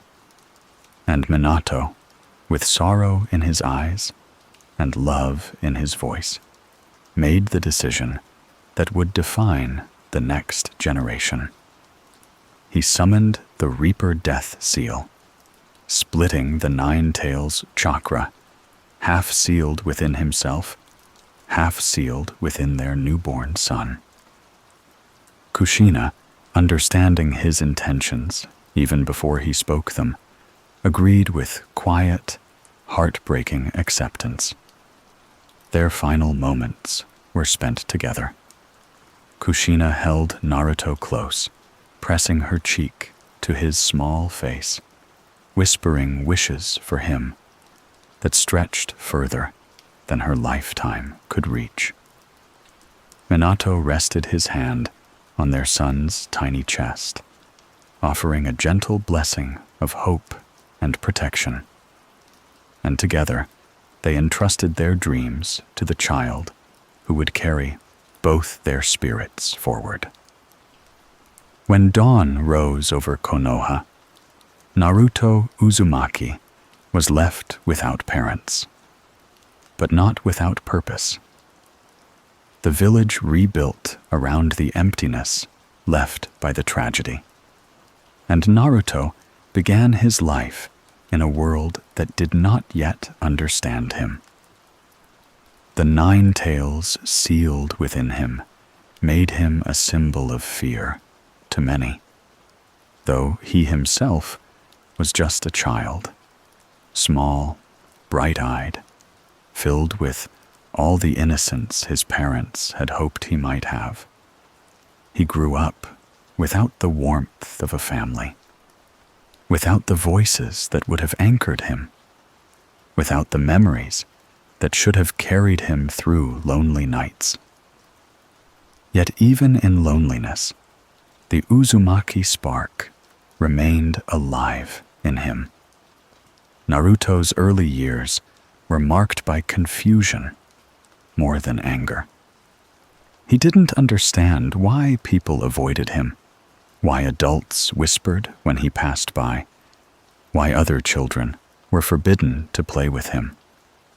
But he filled the emptiness with mischief, with attempts to gain attention, with bursts of energy that overflowed from a spirit far too bright to be dimmed by isolation. The villagers didn't realize then, but they were witnessing the first signs of the Uzumaki's unbreakable will, a will Naruto carried naturally, even without knowing his heritage. As he entered the ninja academy, Naruto struggled, not because he lacked talent, but because he lacked guidance. He forged ahead blindly, fueled by determination rather than technique. His chakra was enormous, wild, difficult to control, an inheritance from both his mother and the fox within him. But each failure lit a fire in his heart rather than extinguishing it. Each setback fueled his desire to surpass expectations, to prove himself worthy of being seen. Iruka Umino was the first to truly understand him. Through patient guidance, Iruka recognized the loneliness buried behind Naruto's loud bravado. He saw the child who wanted nothing more than to matter, to belong, to be acknowledged. Slowly, Iruka became the anchor Naruto needed, the first person who stepped into the space where family should have been. And as Naruto began to grow under that steady encouragement, echoes of his clan's legacy stirred quietly within him. His resilience, his boundless energy, his instinctive empathy, all reflections of the Uzumaki spirit. Naruto's journey accelerated when he learned the truth of the 9 tails within him. Though the revelation shook him, it did not define him. Instead, it ignited something fierce and steadfast in his heart, a determination to carve his own destiny, not as a vessel of hatred, but as a future shinobi of Konoha. Team 7 became the turning point under Kakashi's guidance, and alongside Sakura and Sasuke, Naruto found something he had never truly known: connection. Not perfect, not always peaceful, but real. Their early missions revealed his potential, transforming the boy who struggled to perform basic jutsu into a shinobi capable of relating to others through shared hardship. His bond with Sasuke, in particular, awakened something deep, a clash of spirits that resembled the ancient opposition between Ashura and Indra. though neither of them knew it then. They pushed each other, challenged each other, and in doing so, shaped the future of the shinobi world. With each mission, Naruto's abilities grew. His shadow clones became an extension of his will, multiplying his determination. His heart opened to people around him: Haku, Zabuza, Inari, showing him that strength was not only physical, but emotional. His desire to protect deepened, becoming a foundational part of his identity. Naruto's growth accelerated further when he met Jiraiya, his godfather, though Naruto never knew the full weight of their relationship. Under Jiraiya's training, Naruto learned to access the Nine Tails chakra flow, channeling it with both caution and strength. Jiraiya saw in him not just potential, but destiny, something vast and luminous that stretched beyond the borders of the present. Naruto's name began to spread. From saving the village during the Chunin exams, to confronting Orochimaru's plots, to standing fearlessly against overwhelming odds, Naruto became known not just as the child of tragedy, but as a force of resilience. His spirit healed the wounded. His honesty changed hearts. His determination inspired allies and enemies alike. He began forming bonds across the land: Gaara, Neji, Shikamaru, Hinata. Each connection strengthening the legacy he unknowingly carried. With every step he took, the Uzumaki clan lived again, not through seals or ancient traditions, but through the kindness and unshakable resolve he offered the world. And as storm clouds gathered once again, this time centered around Akatsuki, around Sasuke's growing darkness, around threats far more complex than before, Naruto stepped into a role that neither he nor the world had ever anticipated. He was no longer simply the Jinchuriki of the Nine Tails. He was the inheritor of his clan's will. And soon, he would become the one who carried its legacy into a new era of hope. As Naruto grew from a boy seeking acknowledgement into a young shinobi with a swelling sense of purpose, the world around him shifted in ways that made his path increasingly clear. What had once been simple dreams, being noticed, becoming Hokage, finding belonging, slowly matured into responsibilities that touched the entire shinobi world. Entering adolescence, Naruto faced challenges that stretched far beyond anything he had known as a child. The bonds he had formed grew deeper. The enemies he encountered grew more formidable, and the stakes surrounding his existence became unmistakably clear. He no longer walked through life unaware of his heritage. Even if he didn't yet understand every piece of it, he carried the strength and the burden of the Uzumaki with each breath he took. His relationship with Sasuke, the teammate who mirrored him in both rivalry and closeness, began to fracture. Though Naruto fought desperately to understand him, Sasuke's path drifted toward darkness, a search for power born from grief and resentment. Naruto felt that fracture like a tear in the fabric of his world. No matter how far Sasuke ran, Naruto couldn't shake the feeling that their fates were intertwined, bound not just by friendship, but by something older, deeper, echoing through generations. Naruto vowed to bring Sasuke back, not out of duty, but out of the fierce loyalty that defined both the Uzumaki and his own heart. When Jiraiya took Naruto under his wing and brought him out into the world for training, the journey transformed him.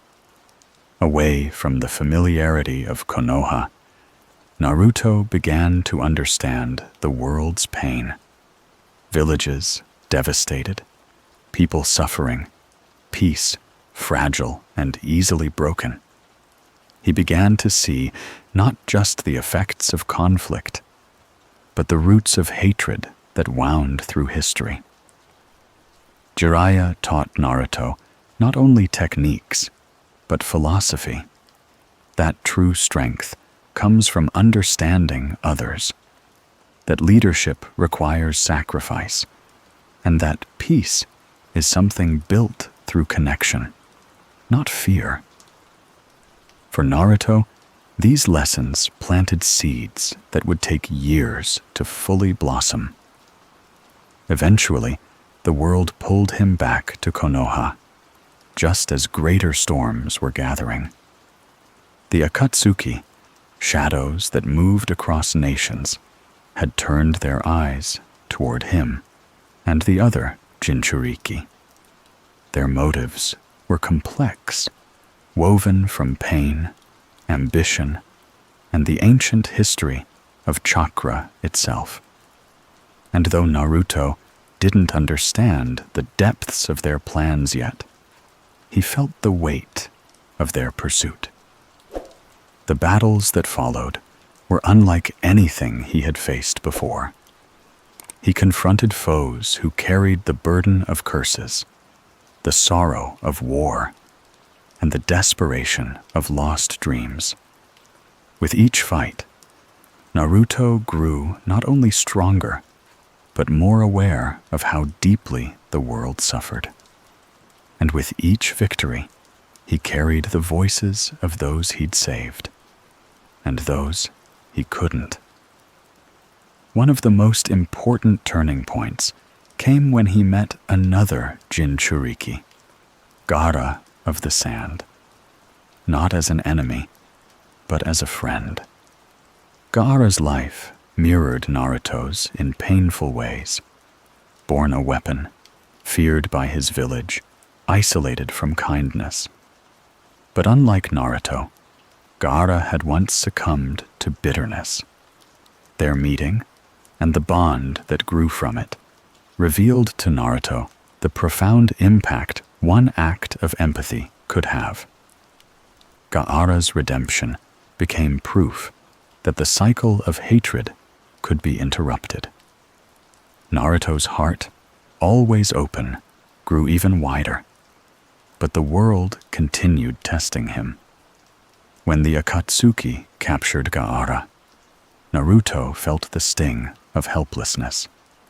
Yet even in that desperation, he refused to let fate decide the outcome.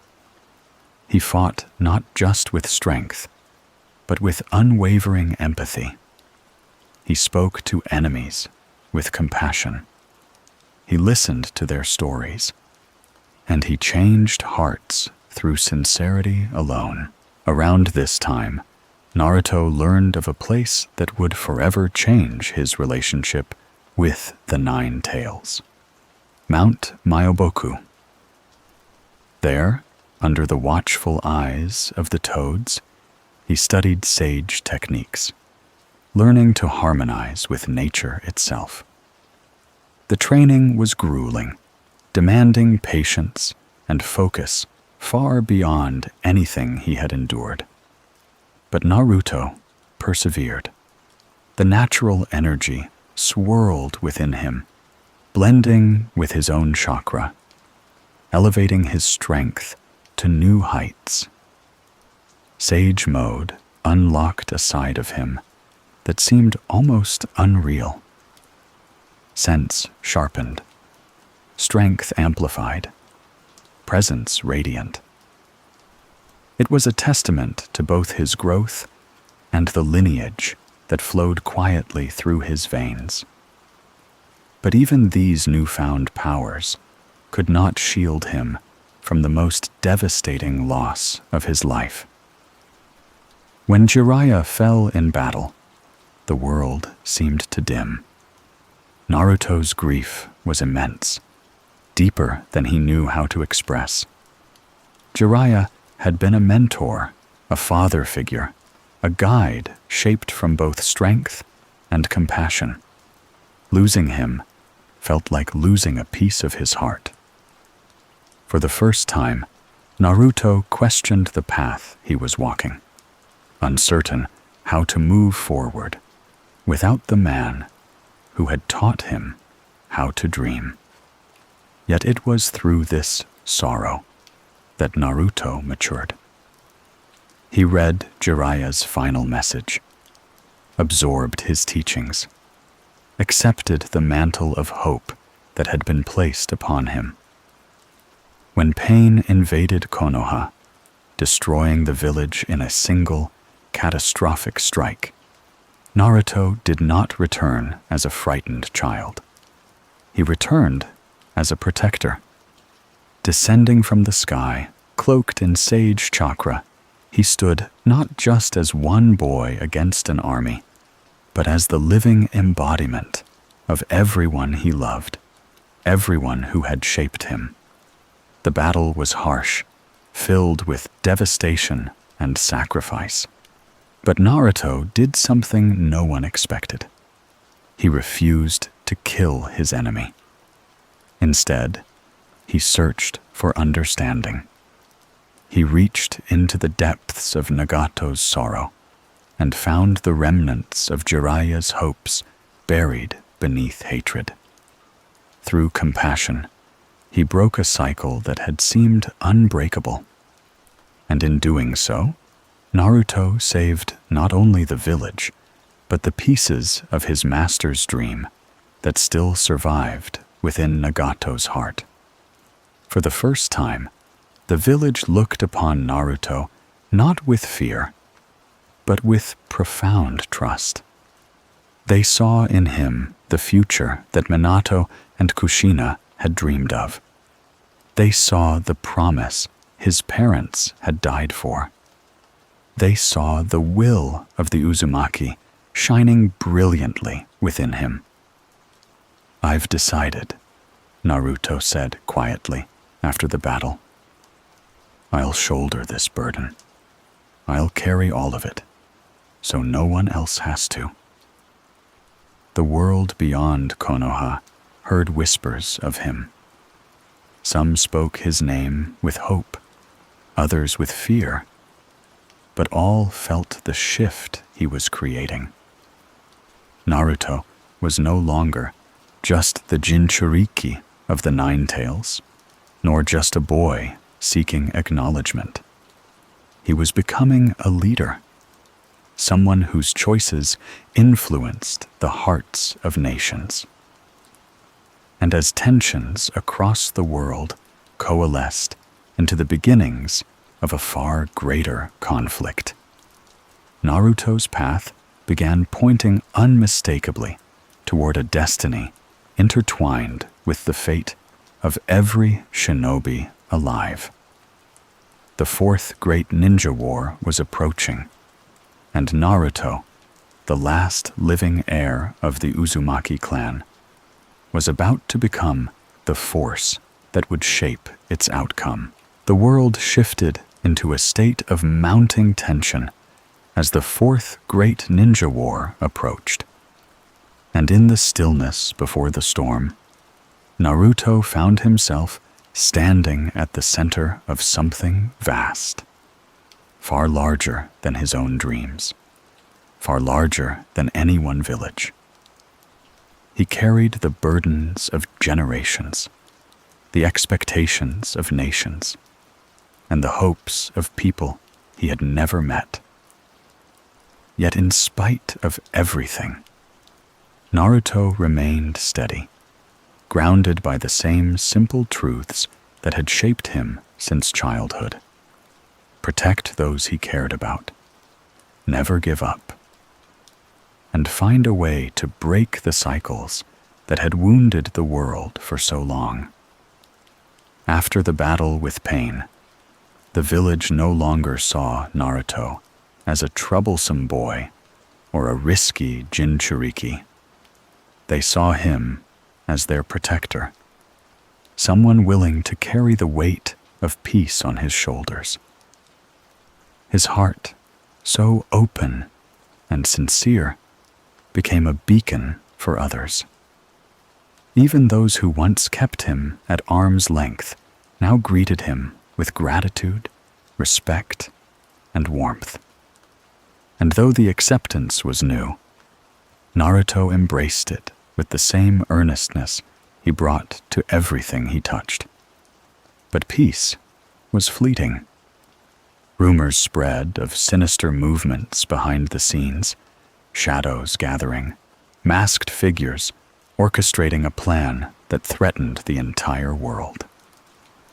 The Akatsuki's remaining forces revealed their true ambition: the resurrection of the 10 Tails and the casting of infinite Tsukuyomi, a genjutsu designed to trap all of humanity in a dreamlike illusion. To stop them would require unity on a scale never before achieved. The allied shinobi forces were formed. For the first time in history, nations that once viewed each other with suspicion stood side by side. Though tensions and old wounds lingered beneath the surface, the threat looming over them was far greater than any past conflict. Naruto trained tirelessly during the preparations, mastering control over the Nine Tails chakra with the help of Killer Bee, another Jinchuriki who understood the loneliness Naruto had endured. Their training was transformative. The storm of red chakra that once erupted uncontrollably became a cloak of brilliant golden light, warm, radiant, and powerful. Naruto learned to move with the Nine Tails rather than against it. He spoke to Kurama not as a monster, but as a being who had suffered centuries of hatred. Through patience and honesty, he earned the fox's respect. And eventually, the bond between them shifted into something rare: mutual trust. Kurama, once a creature of wrath, became a partner. Naruto carried that new strength into the war, stepping onto the battlefield not only as a warrior, but as a light that cut through despair. Allied shinobi, who had never met him before, felt themselves drawn to his presence. The shadows of exhaustion lifted when they saw him. The uncertainty of battle eased in the warmth of his chakra. Many spoke of him as a symbol, but Naruto insisted he was simply one among many, fighting to protect those he loved. His impact grew with every step. Clones raced across the battlefield, reinforcing distant units. His arrival reversed hopeless situations in moments. A childlike grin appearing just when despair threatened to swallow entire squads. When shinobi from opposing villages stood shoulder to shoulder, it was Naruto who reminded them through action, not words, that unity was possible. At the same time, Sasuke walked his own path, dark, winding, full of betrayal and discovery. Though they were separated by conflicting ideals, their bond endured, invisible but unbroken. when the truth of the Uchiha clan's downfall reached Sasuke, his heart fractured anew. He sought answers in shadows, sought vengeance against a system he believed had stolen everything from him. And even then, Naruto refused to give up on him.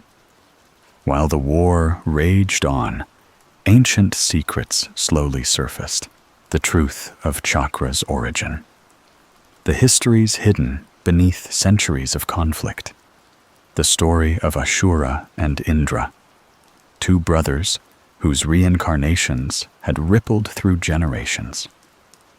Naruto learned he was the reincarnation of Ashura, inheriting not only his chakra, but his will to seek peace. Sasuke, as Indra's reincarnation, carried the burdens of ambition and resentment. Their connection became clearer, woven through centuries of history that neither could escape. Yet Naruto believed, with a certainty that seemed almost irrational, that destiny was not a cage. It was a guide, but choices were still their own. His strength grew, not through lineage, but through his heart.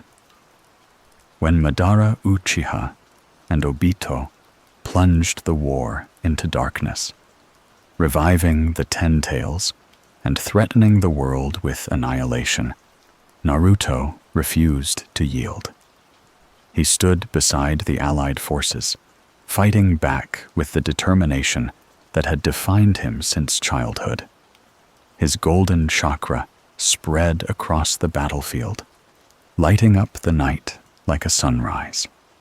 Even Kurama fought with him, lending power with a fierce, protective pride. Through the chaos, Naruto found himself fighting not only for survival, but for the future of the entire shinobi world. The battles were relentless, mountains splitting under chakra blasts, landscapes changing beneath the weight of godlike forces. And amid the devastation, Naruto's compassion reached even Obito, pulling fragments of the boy. Obito once was from beneath the layers of bitterness he had built around himself. Naruto's ability to empathize became as powerful as any technique he wielded. Then came the reappearance of the Sage of Six Paths, Hagoromo Otsutsuki, a figure from myth, standing before Naruto, not as a legend, but as a guide. He spoke of Ashura and Indra, of the cycles that had shaped the world, of the power that had been passed down through generations of struggle. Hagoromo entrusted Naruto with a piece of his own strength, not to dominate, but to restore balance. In that moment, Naruto's role became clear. He was the bridge between past and future. The war crescendoed into its final, overwhelming climax when Kaguya Otsutsuki was revived. Her power was beyond anything the world had ever seen. Ancient, overwhelming, boundless. But even against her, Naruto did not falter. Alongside Sasuke, Sakura, and Kakashi, he fought across shifting dimensions, driven by the memory of his parents, the faith of his friends, and the legacy of a clan that had nearly vanished from the world. Through courage, through unity, through the resilience that had always burned in his spirit, Naruto helped seal Kaguya, ending the threat that had loomed over humanity since the very beginning of chakra's history. But one final conflict remained. Naruto and Sasuke, their destinies intertwined since birth, faced each other at the Valley of the End. It was not a battle of hatred, but of ideals. Naruto fighting for connection, Sasuke fighting to shoulder the world's burdens alone. Their clash was devastating, raw, and deeply personal. Yet in the end, neither emerged with victory. They emerged with understanding. They emerged with the bond restored. The war ended. Peace, fragile but real, began to settle. And Naruto, at long last, stood before a future of his own making. But his story, the story of the Uzumaki, was not finished. Because the boy who once longed simply to be seen was about to become the man who would lead the world into a new era. When the war finally ended, the world felt strangely quiet.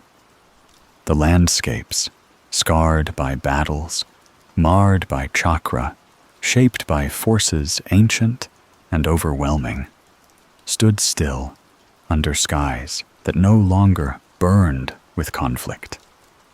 And through this stillness, the survivors walked, carrying both grief and hope within them. Among them was Naruto, moving through the fractured world with the solemn understanding of someone who had witnessed the full spectrum of human suffering. Though the war had taken much from him, teachers, friends, innocence, it had also given him something profound.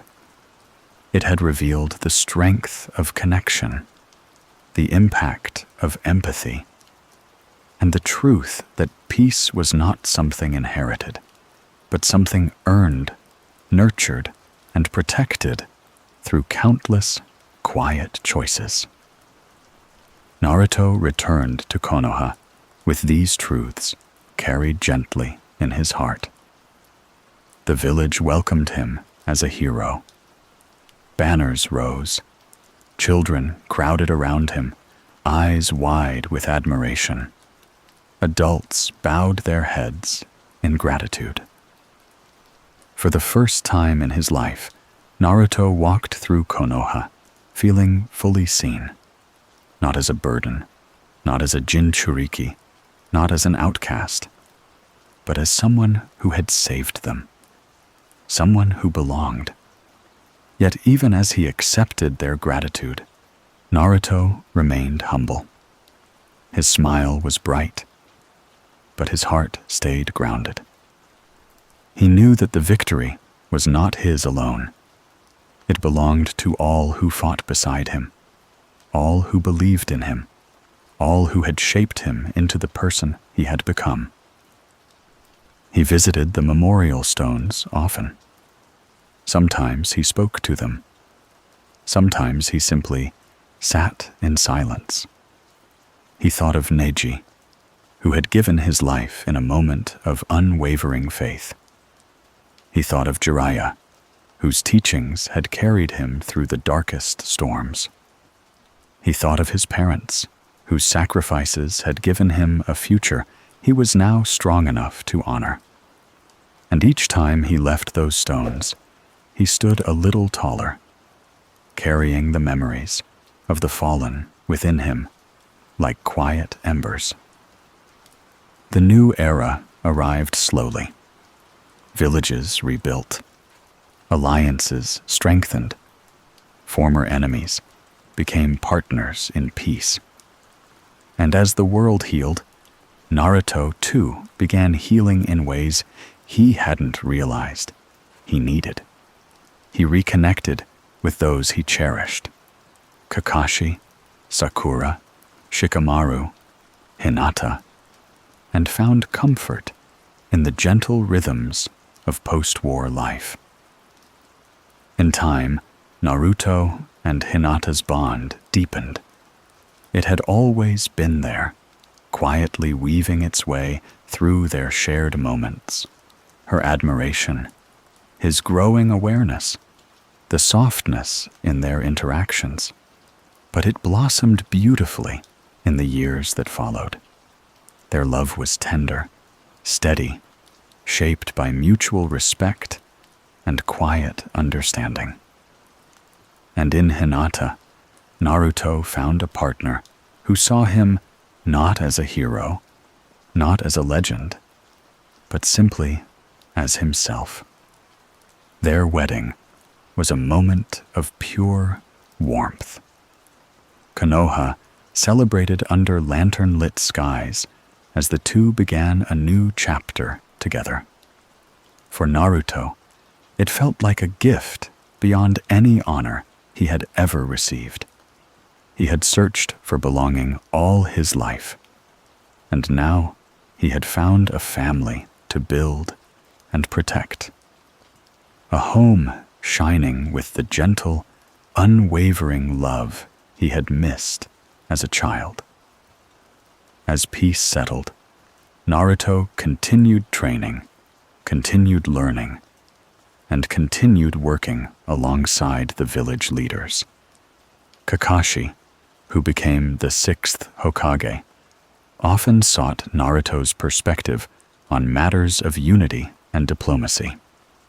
Naruto's experiences during the war had given him insight far beyond his age, and his voice became a guiding force for many decisions that shaped the future of the nations. Still, one dream remained. A dream born from childhood, strengthened through hardship, and matured through wisdom. Naruto wanted to become Hokage, not for glory, not for power, but because he wanted to protect the connections he had forged with every corner of his heart. He wanted to ensure that no child in the village would ever feel the loneliness he had felt. He wanted to build a world where understanding triumphed over hatred, where bonds were stronger than fear, and where the mistakes of the past would not be repeated. And when Kakashi finally stepped down, the decision was unanimous. Naruto Uzumaki became the 7th Hokage. As he placed the hat upon his head, the sun filtered softly through the windows of the Hokage's office. The villagers gathered outside. Children stared up with sparkling eyes. Friends stood close by, filled with quiet pride. Hinata held their young son, Boruto, in her arms as Himawari clung gently to her side. Naruto stepped onto the balcony, gazing at the people he had once watched from afar. The people he had wanted so desperately to connect with as a child. Now, they stood before him, not as strangers, but as a family he was entrusted with. In that moment, he felt the presence of his parents more strongly than ever. He felt Kushina's fiery spirit swirling warmly within his own. He felt Minato's steady calm resting on his shoulders. He felt the legacy of the Uzumaki, their resilience, their kindness, their unbreakable will, flowing through him like a river of light. Naruto spoke to the village with a voice steady and bright. He spoke of unity, of growth, of the importance of cherishing every bond. He promised to protect not only Konoha, but the dream of a world where children would inherit peace rather than war. His words were simple, but carried the weight of generations. Time moved forward, and under Naruto's guidance, the village flourished. He worked tirelessly, solving disputes, nurturing alliances, and extending compassion to those who once lived in the shadows. Though the responsibilities were more demanding than he had ever imagined. He carried them without complaint, always placing the needs of others before his own. Yet, even in the midst of duty, he remained grounded by the love of his family. Naruto became the father he had wished he'd had. He listened to Boruto's frustrations with patience. He encouraged Himawari's gentle heart. He learned to balance the immense pressures of leadership with the tender responsibilities of fatherhood, sometimes imperfectly, but always with sincerity. And through him, the Uzumaki clan lived on, not as a distant relic or a memory erased by war, not as a secluded village lost to time, but as a spirit carried forward. Through Naruto's kindness, through his determination, through the family he nurtured, and the world he helped reshape. Naruto's existence became the continuation of everything the Uzumaki had embodied: love, endurance, hope, and the belief that even the smallest light could pierce through the deepest darkness. His life, shaped by tragedy and lifted by connection, became the defining legacy of the clan that had once flourished beside the sea. Through Naruto, the Uzumaki were reborn, not through numbers, but through the impact of one heart determined to change the world. And so, the story of the Uzumaki clan stretched across time, beginning with ancient guardians of spiritual power, rising through centuries of resilience, nearly extinguished in a single tragedy, and ultimately renewed through a boy who had once been alone. A boy who became a symbol, a warrior who became a protector, a dreamer who became Hokage, a child of the Uzumaki who carried their will into a new era of peace. Naruto, Uzumaki, the last heir of a shattered clan, became the foundation of a future that shined brighter than anything his ancestors could have imagined. And in him, the Uzumaki spirit would live forever.